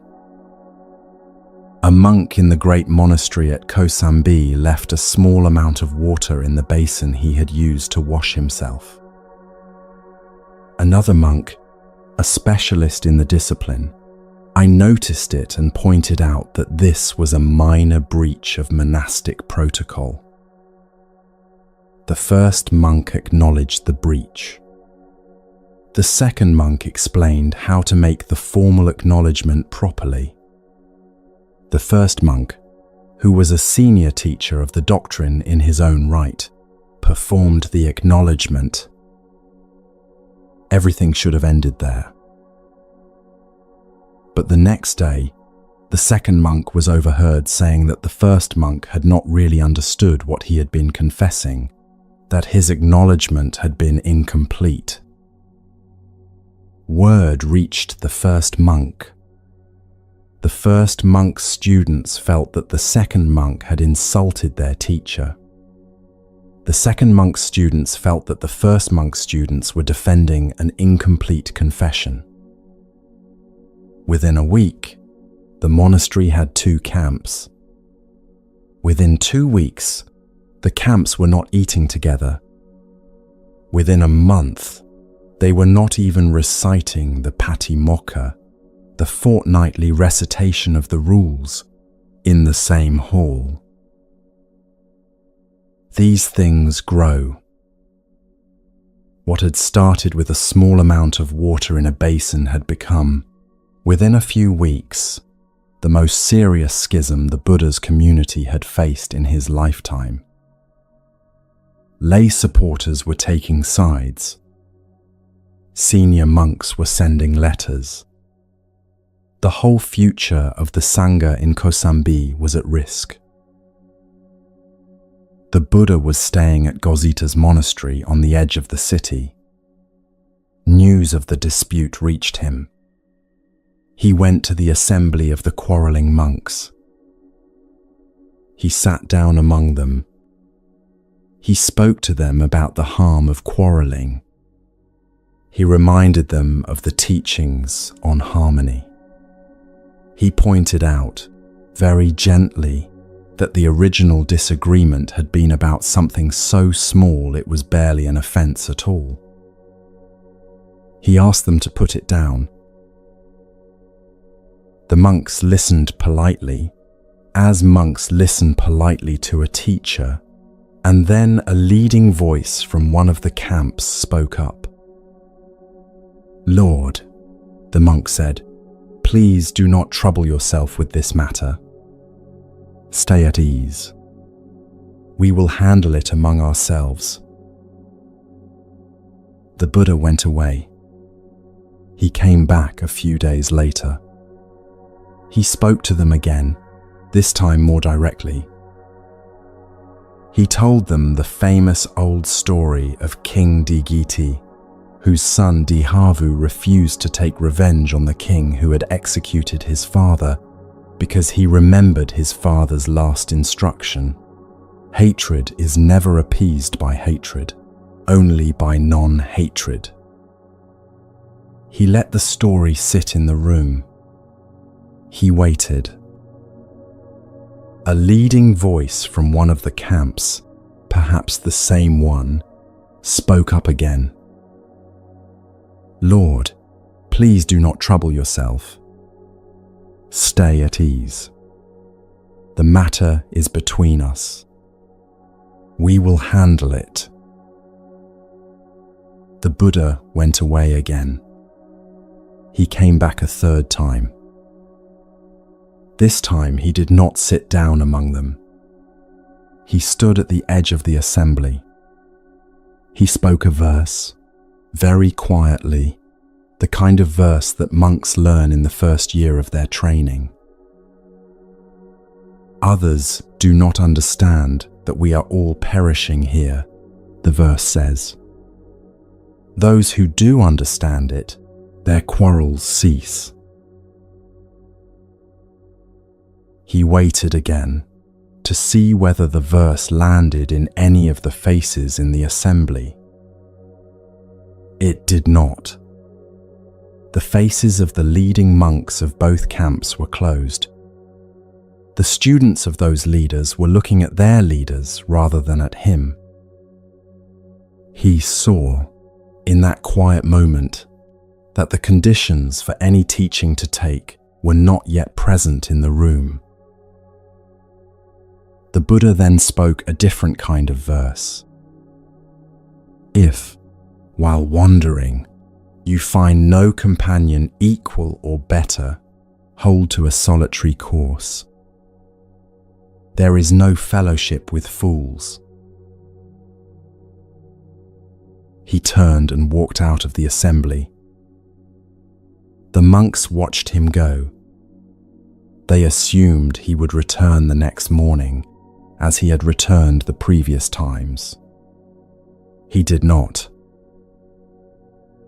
Before dawn the next day, the Buddha put on his robe, took up his bowl, and walked out of Gusita's monastery alone. He told no one where he was going. He took no attendant with him. He simply left. The first the monks knew of his departure was when the morning came and he did not appear for the meal. He walked north, away from the cities, into the forest country at a place called Parilayaka. He found a quiet grove, a beautiful sal tree to sit beneath, and he stayed there. No human company. No teaching schedule. No assemblies. No quarreling voices in the next building. Only the trees and his own breath and the patience of someone who has done what he could and is now waiting for conditions to change on their own time. He was not entirely alone. A bull elephant lived in that forest, a leader of his herd, who had grown weary of the noise and the constant demands of the younger elephants and had separated himself for a time of solitude of his own. The elephant noticed the Buddha. The elephant began, in his own way, to look after him. In the morning, the elephant brought the Buddha water in his trunk for washing. He swept the area around the Buddha's seat with a branch held in his trunk, clearing leaves and small debris. He brought him fruit from the trees the Buddha could not reach himself. He stood guard at the edge of the small clearing through the night, warning off any other animals who might have disturbed the Buddha's rest. The two of them lived this way for the entire rain's retreat that year. The Buddha and the elephant, two solitary beings, each having walked away from a community that had become too noisy to bear. The early Buddhist record preserves the moment with unusual care, as if the people who passed the story down recognized that something rare had happened in that grove. Not a teaching delivered to 1,000 listeners. A teacher accompanied by a single elephant, being looked after, being given the rest he needed. Meanwhile, back in Kosambi, the news of the Buddha's departure spread. The lay supporters of the monastery, the families who had been bringing the daily food for years, heard why the Buddha had left. Their reaction was clear and quick. If the Buddha could not stay because of the quarreling, they would not feed the quarreling monks.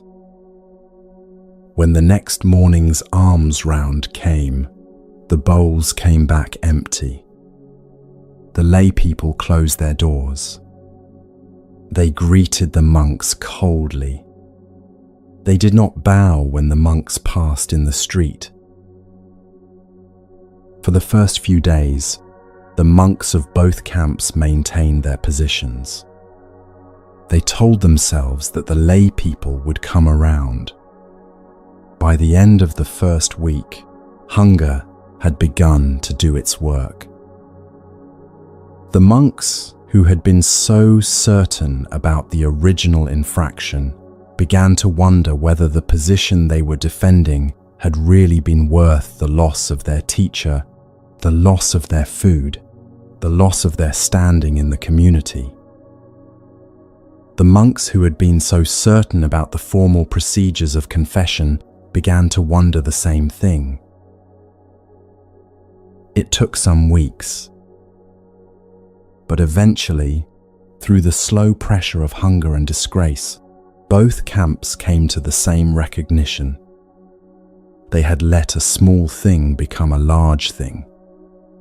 They had refused the Buddha's intervention 3 times. They had driven their teacher out of the city by their own stubbornness. They had become the kind of monks the lay people no longer wanted to feed. The shame of this began to outweigh whatever satisfaction had remained in the original quarrel. One by one, the leaders of both camps began to send small, tentative messages to each other through the younger monks who had not been so deeply invested. The hostility began to soften. The need to be right began to thin out. When the rains ended, the monks of both camps gathered themselves together, all of them, and they walked. The walk took several weeks. They walked through villages where the lay people watched them pass without offering them anything. They walked through forests where they had to forage for what they could find. They walked across the country to Savatthi, where the Buddha had gone after the Parilayaka forest. They walked without their usual dignity. They walked carrying their bowls, their lay supporters' silence still heavy on them, their own quarrel finally quiet inside them. When they reached Savatthi, they bowed at the Buddha's feet and asked his forgiveness. The Buddha received them. He did not lecture them about the cost of their quarrel. He did not extract any promises. He simply received them back into the community. Sariputta, who had been with the Buddha through the rains, received them with the same warmth. The other senior disciples followed his example. What had needed to happen had happened on its own time, through the slow ripening of their own conditions. No teaching he could have given them in the heat of the dispute would have done what hunger and shame and a long walk did over the course of a season. This is one of the most striking stories in the early Buddhist record. Not because the conflict was so dramatic. The conflict was almost embarrassingly small. What is striking is the Buddha's response to the conflict.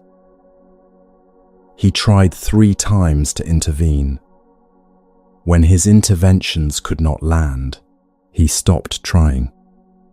He did not threaten. He did not punish. He did not appeal to higher authority. He simply withdrew and let the situation work itself out. For most of us, this is one of the harder teachings to absorb. When someone we love is caught in a conflict that we believe we can help with, the impulse to intervene is enormous. We try to mediate. We try to explain. We try to translate one party to the other. We send messages back and forth. When our efforts fail, the impulse is to try harder, to try a different angle, to enlist allies, to stay in the middle of the situation, hoping that this time we will find the words that turn it around. The Buddha tried 3 times. Then he stopped. He stopped because he could see that the conditions for the teaching to land were not present. The monks were too gripped by their own positions to hear anything from outside. What they needed was not more words from him. They needed time, hunger, and the experience of consequences they had created themselves. Only those things would soften them enough for any teaching to reach them. Walking away, in this story, is not abandonment. It is care of a higher order than continued intervention would have been. The Buddha knew that staying and pushing would have made him part of the conflict, a third position for the monks to organize themselves against, rather than a quiet space outside it that might eventually pull them back to themselves. By leaving, he gave them the gift of his absence.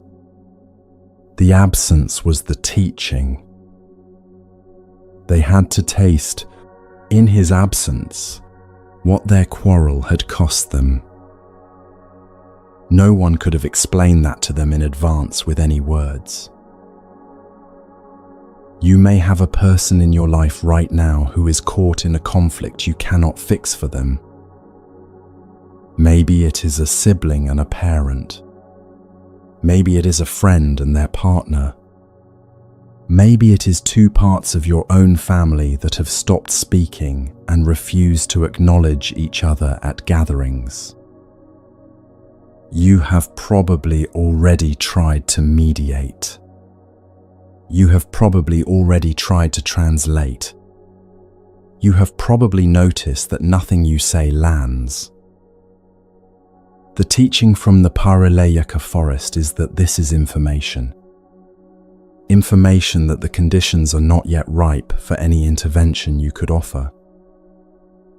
The most loving thing you can do at that point may be to step back and let time do the slow work that words cannot do.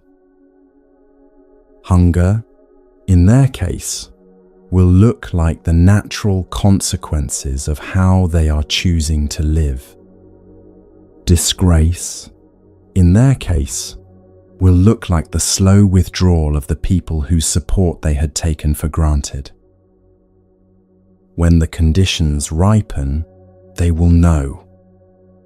They may even come and ask you for help on their own time in a way they could not before. There is a small detail in the story that bears noticing. When the Buddha withdrew into the forest, he did not punish himself for having failed to fix the situation. He sat under a sal tree. He let an elephant bring him water. He rested. The withdrawal returned him to the conditions in which his own peace could be sustained while the slower work happened elsewhere, outside his control. The Buddha understood, better than most, that you cannot help anyone from a place where you yourself are depleted and frantic. There is a difference, however, between situations where withdrawal is the wise move and situations where the wound has already gone in deep enough that no withdrawal will undo it. Sometimes the harm is already inside you, still working in the body, and the question is not whether to stay in the room with the person who caused it. The question is what to do with what they have already left in you. The Buddha had a famous teaching about exactly this. He used the image of 2 arrows and a moment in the canon where his monks were asked the most extreme version of this question imaginable.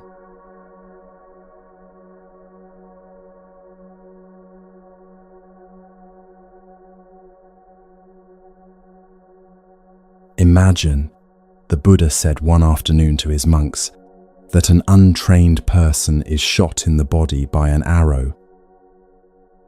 The pain is real. It hurts. The body cries out. Now imagine that immediately afterwards, while the first arrow is still in the flesh, a second arrow is shot into the same place. The pain doubles. The body shudders. The original wound is now compounded by a fresh wound on top of it. That is what an untrained mind does to itself, the Buddha said, when something painful happens. The first arrow is the pain itself. The injury, the loss, the cruel word, the body that has fallen sick. The second arrow is everything the mind adds to it. The replay, the grief beyond the moment, the hatred toward whoever caused it, the story of who is to blame, the fear that this kind of pain will keep coming, the shame of having been hurt at all. The first arrow is delivered by the world. The second arrow we deliver to ourselves. The trained person, the Buddha said, still feels the first arrow. The pain of the world is the pain of the world. No practice removes that. What the practice removes is the second arrow. The trained person is hurt and stays with the hurt. They do not double the suffering by adding their own contribution. They feel the pain. They watch it move through them. They let it pass through without lodging in the additional layers of resentment and replay that turn a single pain into a long-running wound.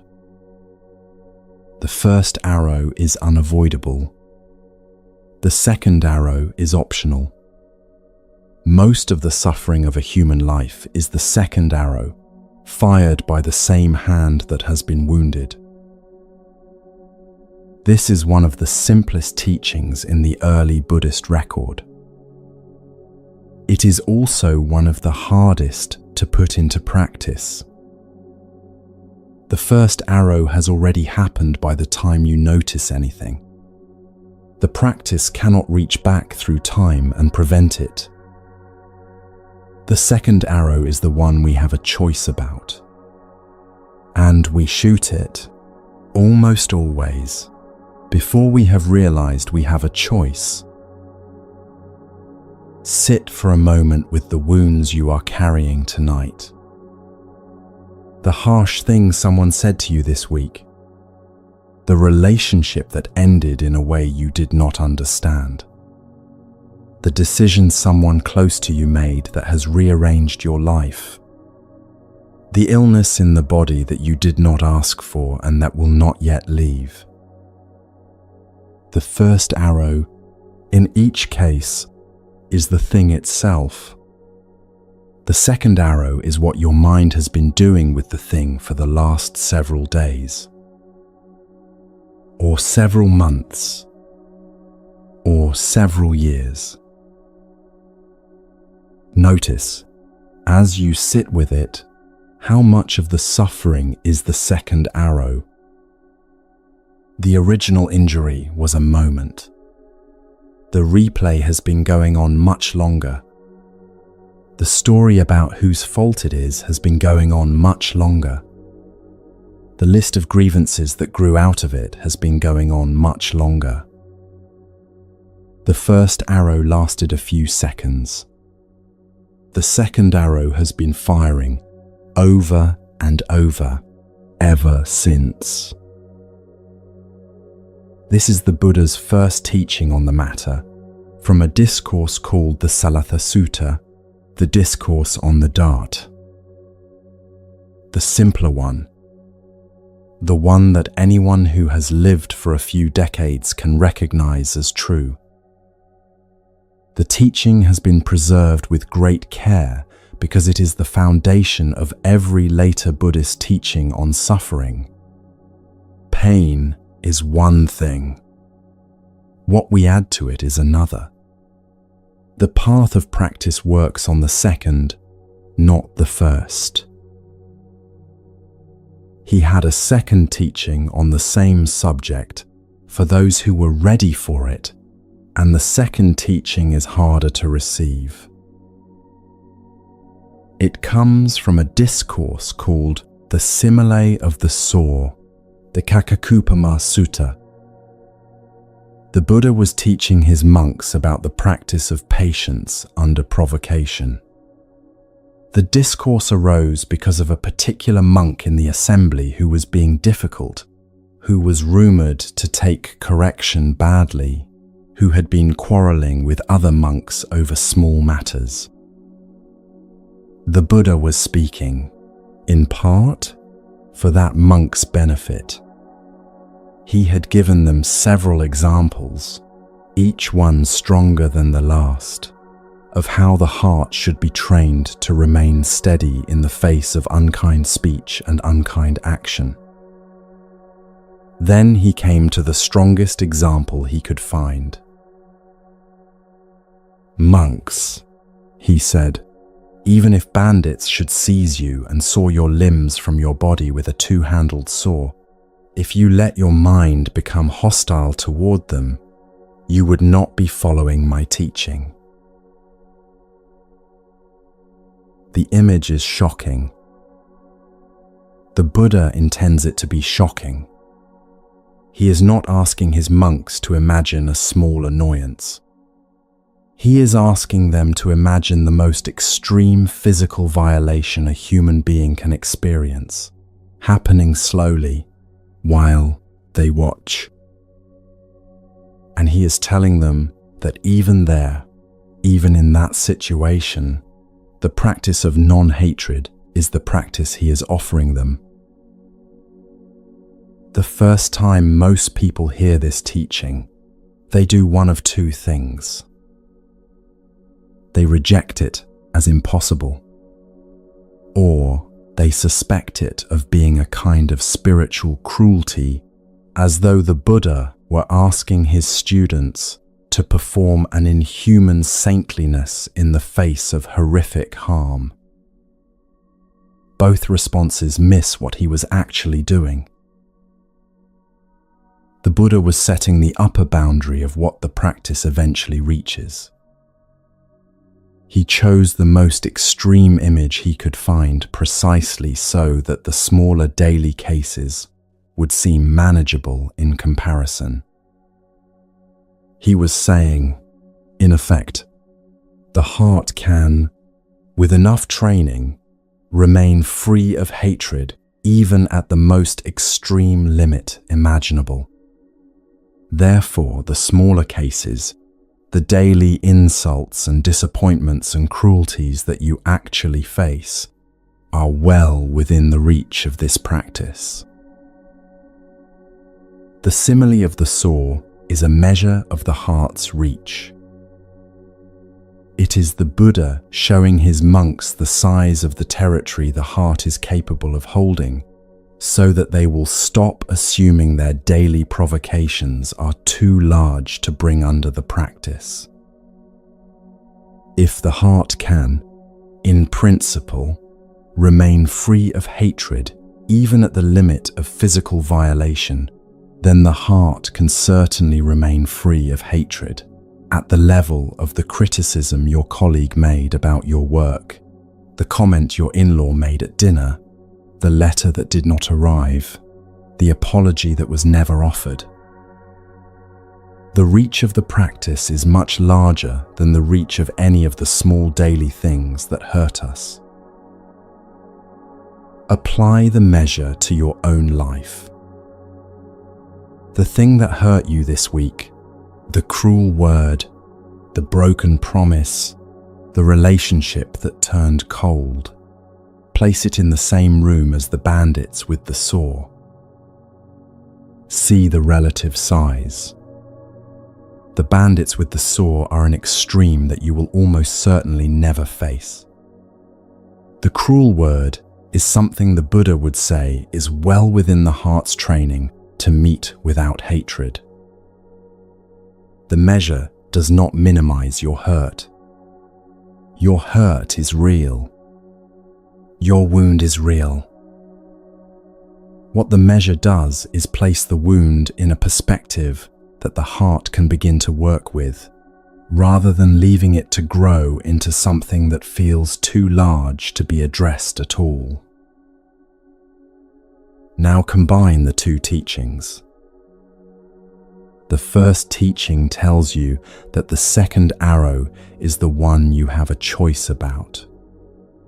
The second teaching tells you that the choice is available even at the most extreme limit imaginable. So, the choice is certainly available for tonight's grievance, for the relationship that ended, for the parent who never saw you, for the friend who did not show up when you needed them most. The second arrow, in each of those cases, is what you have been doing with the first arrow.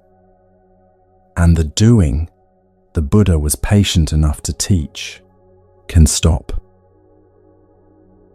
Stopping happens by noticing, in the moment, that the second arrow is being fired. Recognition is what does the stopping. By feeling the small motion in the chest as the resentment gathers, by watching the mind reach for the old story, by recognizing the familiar face of the person you have been blaming for years, rising in the mind again as you sit there. The recognition is the practice. The recognition does most of the work. Once you have seen the second arrow being fired, there is a small space in which the firing can pause. In that pause, something can shift. The shift may be small at first. A breath that arrives a little easier. A loosening in the jaw you had not realized was clenched. A softening of the constant low background tension in the shoulders that had been your normal state for so long that you had stopped noticing it. Forgiveness, in this teaching, is not what you do for the person who hurt you. Forgiveness is what you do for yourself when you stop firing the second arrow into a wound that has been already there for years. The Buddha was very precise about this. He asked his students one thing only: to stop adding to their own suffering. Whether they ever felt warmly toward the people who had harmed them was a separate question, and one he left open.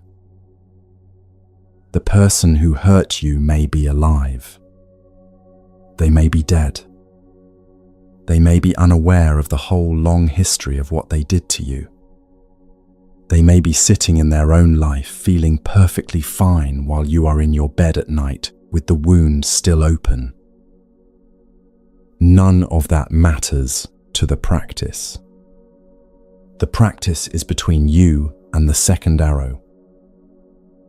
Putting it down has nothing to do with whether they apologize.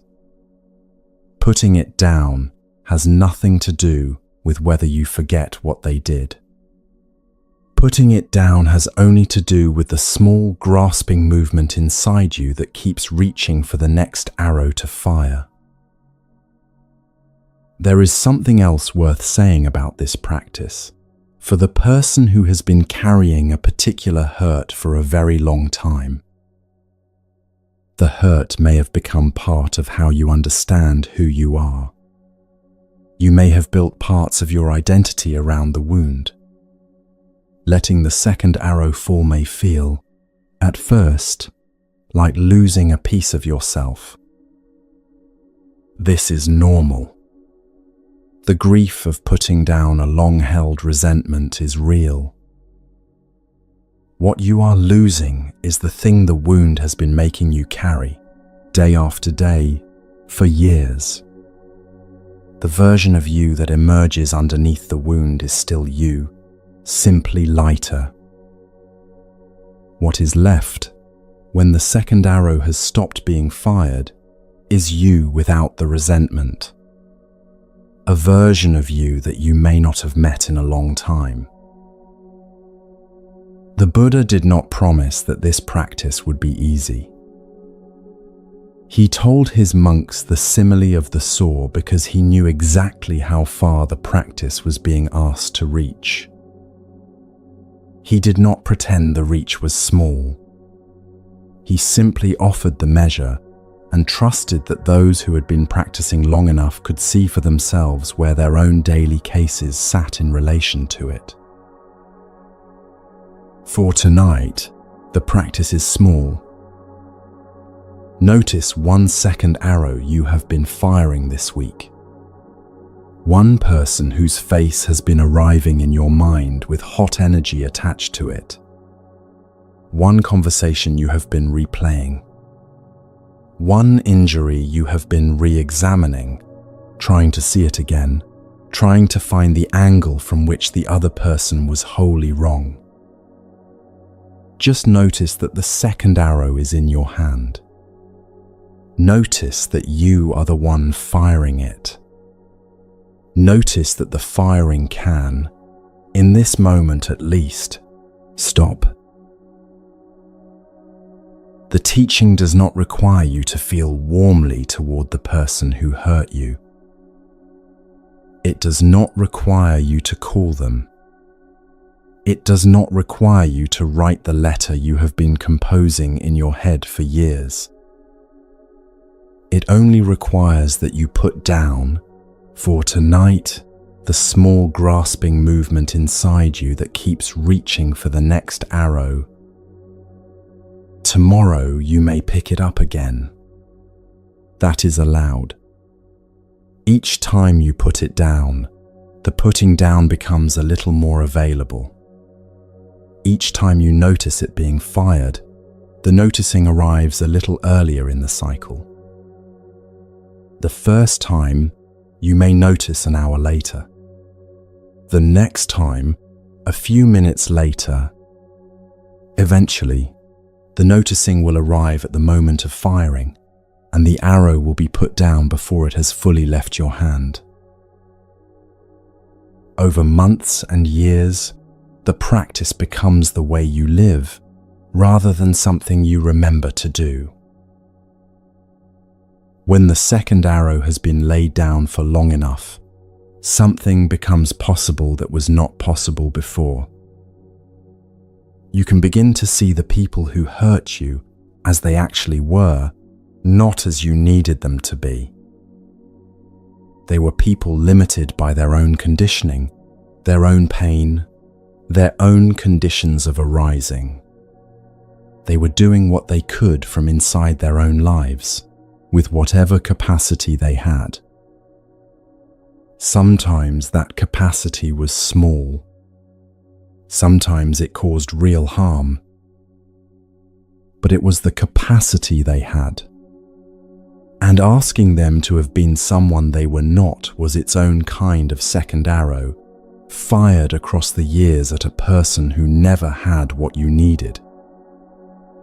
The arrow flew over their head and landed in your own chest, over and over for as long as you kept firing it. This is the deeper release. The release of the people in your life from having to have been who you needed them to be. A final laying down of the burden you have been carrying on their behalf. The years of disappointment that someone could not give you what you needed have been their own second arrow, firing every time you saw them, firing every time you remembered them, firing every time you imagined how things might have been if they had been different. When the arrow stops being fired, what remains is a much quieter relationship with the actual person they actually were. A person you may know about, in the Buddha's own community, walked all the way through to this release, and the story of how he did it begins with a clean cloth and a single phrase.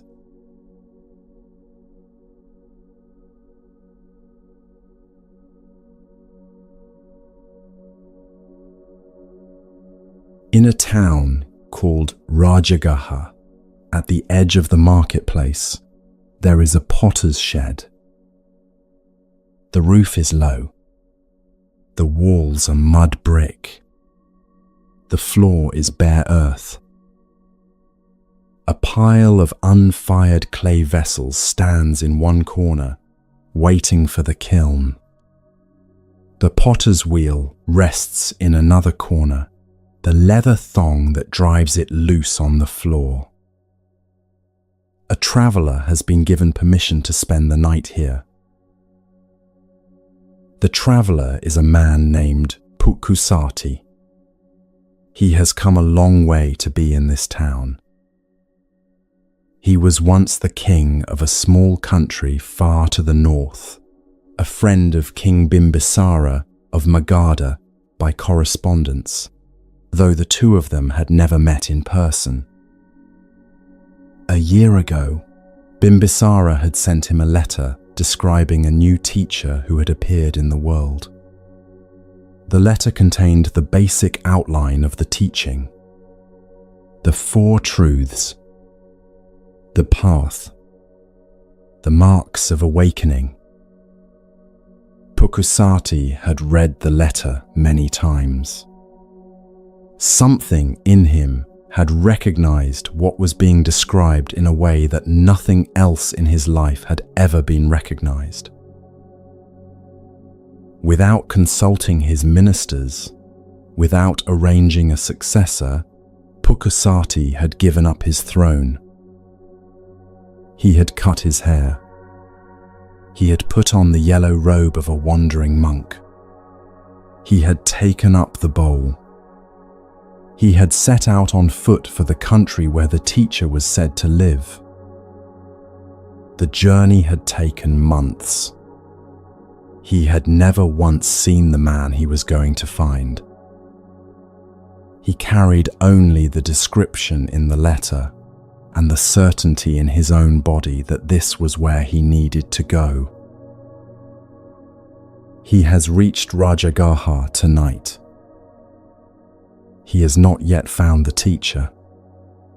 He has been told that the teacher is somewhere in the area, staying perhaps in one of the bamboo groves outside the city. Tomorrow he will continue looking, walking the roads, asking the lay people, following whatever thread he is given. Tonight he is tired, and the potter has kindly let him sleep in the shed. He has eaten the small portion of food he received on alms round. He has spread his outer robe on the bare earth. He has settled into his evening meditation. A second figure arrives at the shed.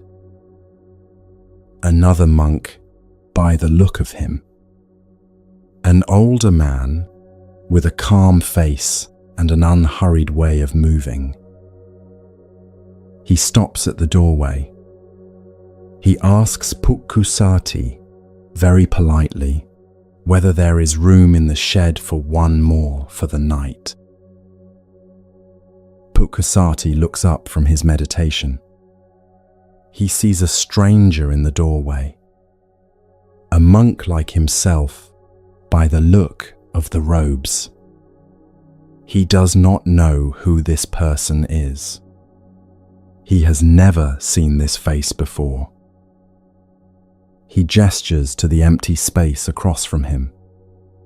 "Welcome, friend," he says. "The shed is large enough for the two of us." The older monk comes in. He sets down his bowl. He spreads his robe on the earth across from Pukkasati's. He sits. He arranges his legs in the meditation posture. The two of them sit in silence for a long time as the light leaves the doorway and the shed grows dark. After some hours, the older monk speaks. "Friend," he says, his voice gentle in the dark, "may I ask under whom you have gone forth? Who is your teacher? Whose teaching do you follow?" Pukkasati is glad to be asked. "There is a teacher, friend," he says, "a man named Gautama, the Buddha, the awakened one. I have left my home country to find him. I have not yet seen his face, but I have heard his teaching from a friend who heard it directly, and the teaching has changed my life. When I find him, I will ask him for full ordination." The older monk receives this answer quietly. He does not say what he could say. He does not announce who he is. Instead, he asks Pukkasati another question. "Friend, would you like to hear a teaching? A teaching that this Buddha you are looking for has given." Pukkasati would be glad to. What follows in the shed through the rest of that night is one of the deepest teachings the Buddha ever gave. The teaching on the elements. The discourse called the Dhatu Vibhanga.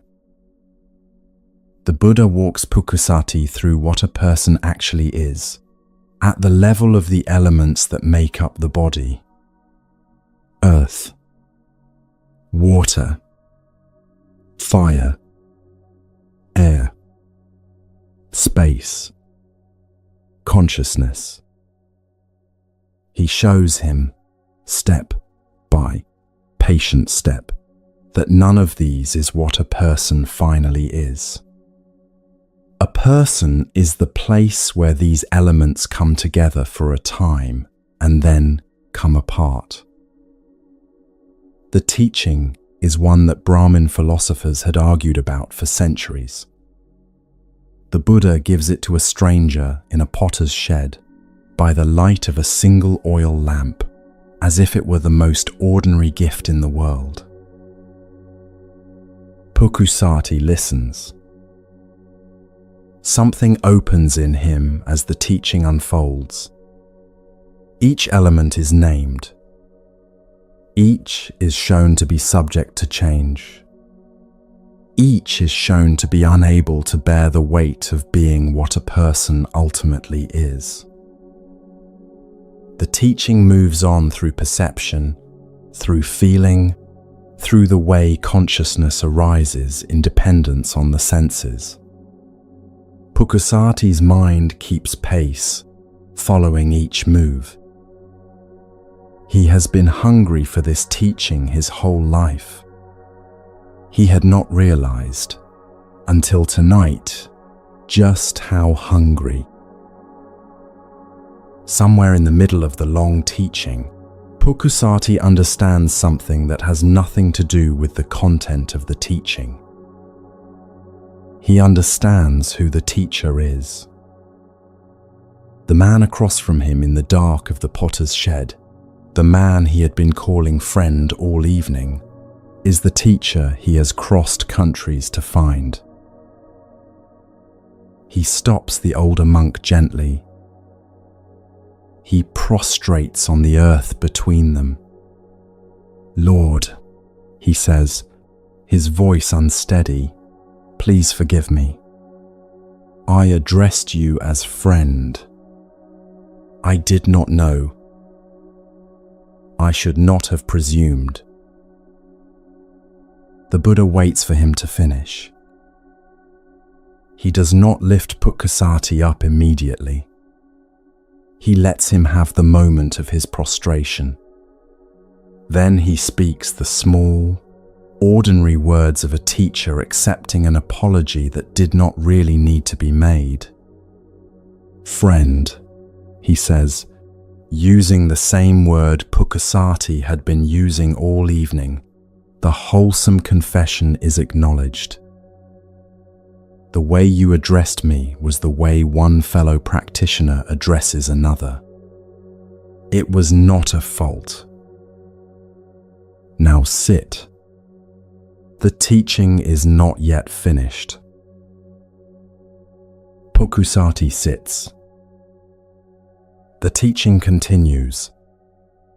By the time the first light begins to come into the doorway of the shed, Pukkasati has gone deep enough into the teaching that the Buddha will later say of him, he attained the Dharma eye that night. He saw, for the first time, the truth the teaching had been pointing toward. When the teaching is done, Pukkasati asks again to be ordained as a full bhikkhu. The Buddha tells him gently that to receive the full ordination, he must first obtain a proper bowl and a proper robe in the way the rules prescribe. Pukkasati bows. He leaves the shed at first light to go and find the things he needs. Later that day, on the road, a runaway cow strikes him, and he dies before reaching the bowl maker. When the Buddha is told, he speaks of Pukkasati with great warmth. He had attained the third stage of awakening before he died. He would not return to this kind of birth. The teaching given in the shed, the few hours between two strangers in a potter's hut, had been enough. Sit for a moment with what happened in that shed. Pukkasati met a stranger as a stranger. He did not need the stranger to be more than he appeared. He offered him the space across from him, shared the silence, and when the stranger asked him a question, he answered honestly. The stranger met Pukkasati as a sincere fellow seeker. He did not need Pukkasati to recognize him in order to give him the deepest teaching he was capable of giving. He did not announce himself. He did not test Pukkasati. He simply began to teach, in the form the moment allowed. Recognition, when it came, arrived in its own time. Pukkasati recognized the Buddha somewhere in the middle of the teaching, through the quality of what was being said, not through any introduction or display. By then they had already been together for hours. By then the teaching had already begun to do its work. The teaching continued in the same shape it had been before. The only thing that changed was how Pukkasati addressed the man across from him for the small remainder of the night. This is what meeting each person as they are looks like in practice. You meet the people who arrive in your evening as they are arriving, not as you would prefer them to be, not as you fear they might be. not as you hope they will turn out to be once they have shown you more. As they are, in the doorway, in the chair across from you, in the message they have just sent you, in the silence at the dinner table, and you let your meeting with them unfold from there. The reverse is also true. The people who arrive in your life will meet you as you appear to them. They will not always know who you really are.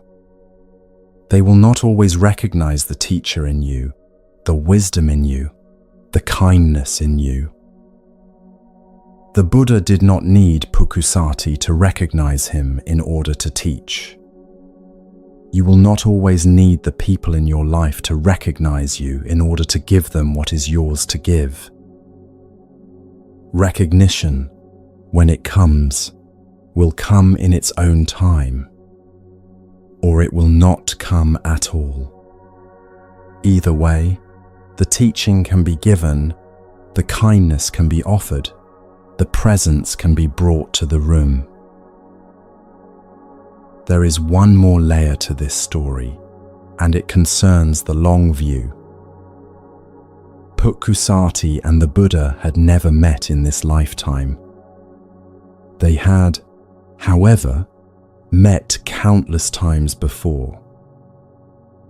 The Buddha taught, in a series of discourses called the Anammataga Sayutta, that the round of birth and death has no discoverable beginning. Through the unimaginable length of that round, every being you will ever meet has, at some point, been your mother, your father, your child, your friend, your enemy, your teacher, your stranger in a shed. The Buddha offered this teaching as a way of softening the grip of the present configuration. The point was practical. It was meant to ease how the listener stood in their current relationships. The person you cannot stand at this moment was once the person who held you when you cried as a child. The friend who left you was once the friend you left, in some other life you cannot remember. The parent who failed you was once the parent you failed. The configurations rotate. The roles trade places. The grievance you are currently holding has been held in the other direction by you, in some other configuration, at some other time. Your hurt remains real, in this configuration. The friend who passed through your life, passed through your life. The harm that was done was done. What the long view offers is a wider frame around the same wound. The people in your life have stood in many other relationships to you, in beings you cannot remember, and they will stand in many more after this one. The current grievance is one frame of a very long film. The frame is real. The film is also real. When you meet each person as they are today, you also meet them across the long arc of their conditions and yours. The face in front of you is the current face. Behind it, in the depths of cause and condition, are countless other faces, countless other meetings, countless other lives in which the two of you arranged yourselves around each other in different ways. You do not need to remember any of those. You only need to feel, in your own body, the loosening that comes when this current configuration is no longer the only thing in the room. This is the deepest medicine the early Buddhist record offers for the question of why some people stay and others pass through.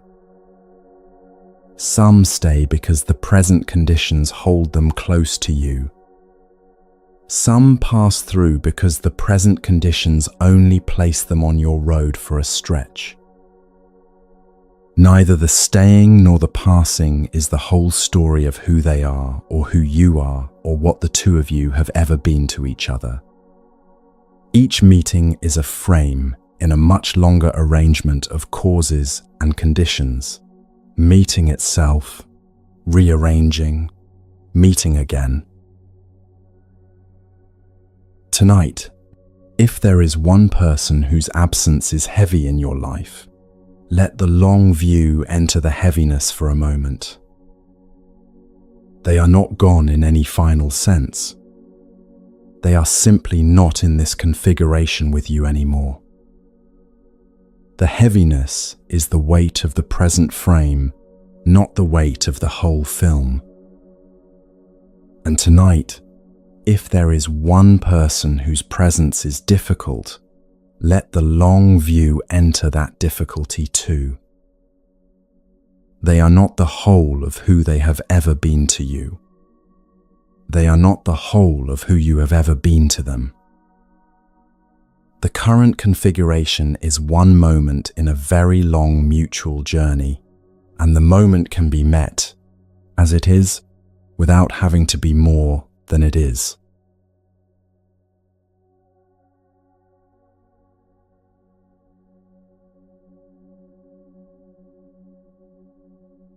Settle a little more deeply into wherever your body has come to rest.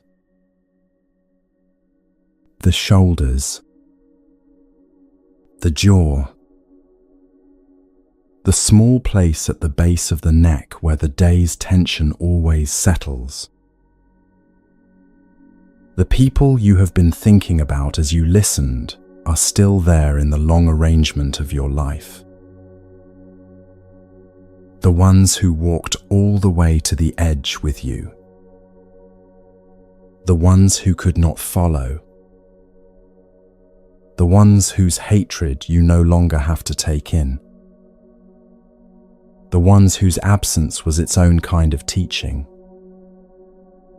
The ones whose presence has been steady in ways you may not have thanked them for.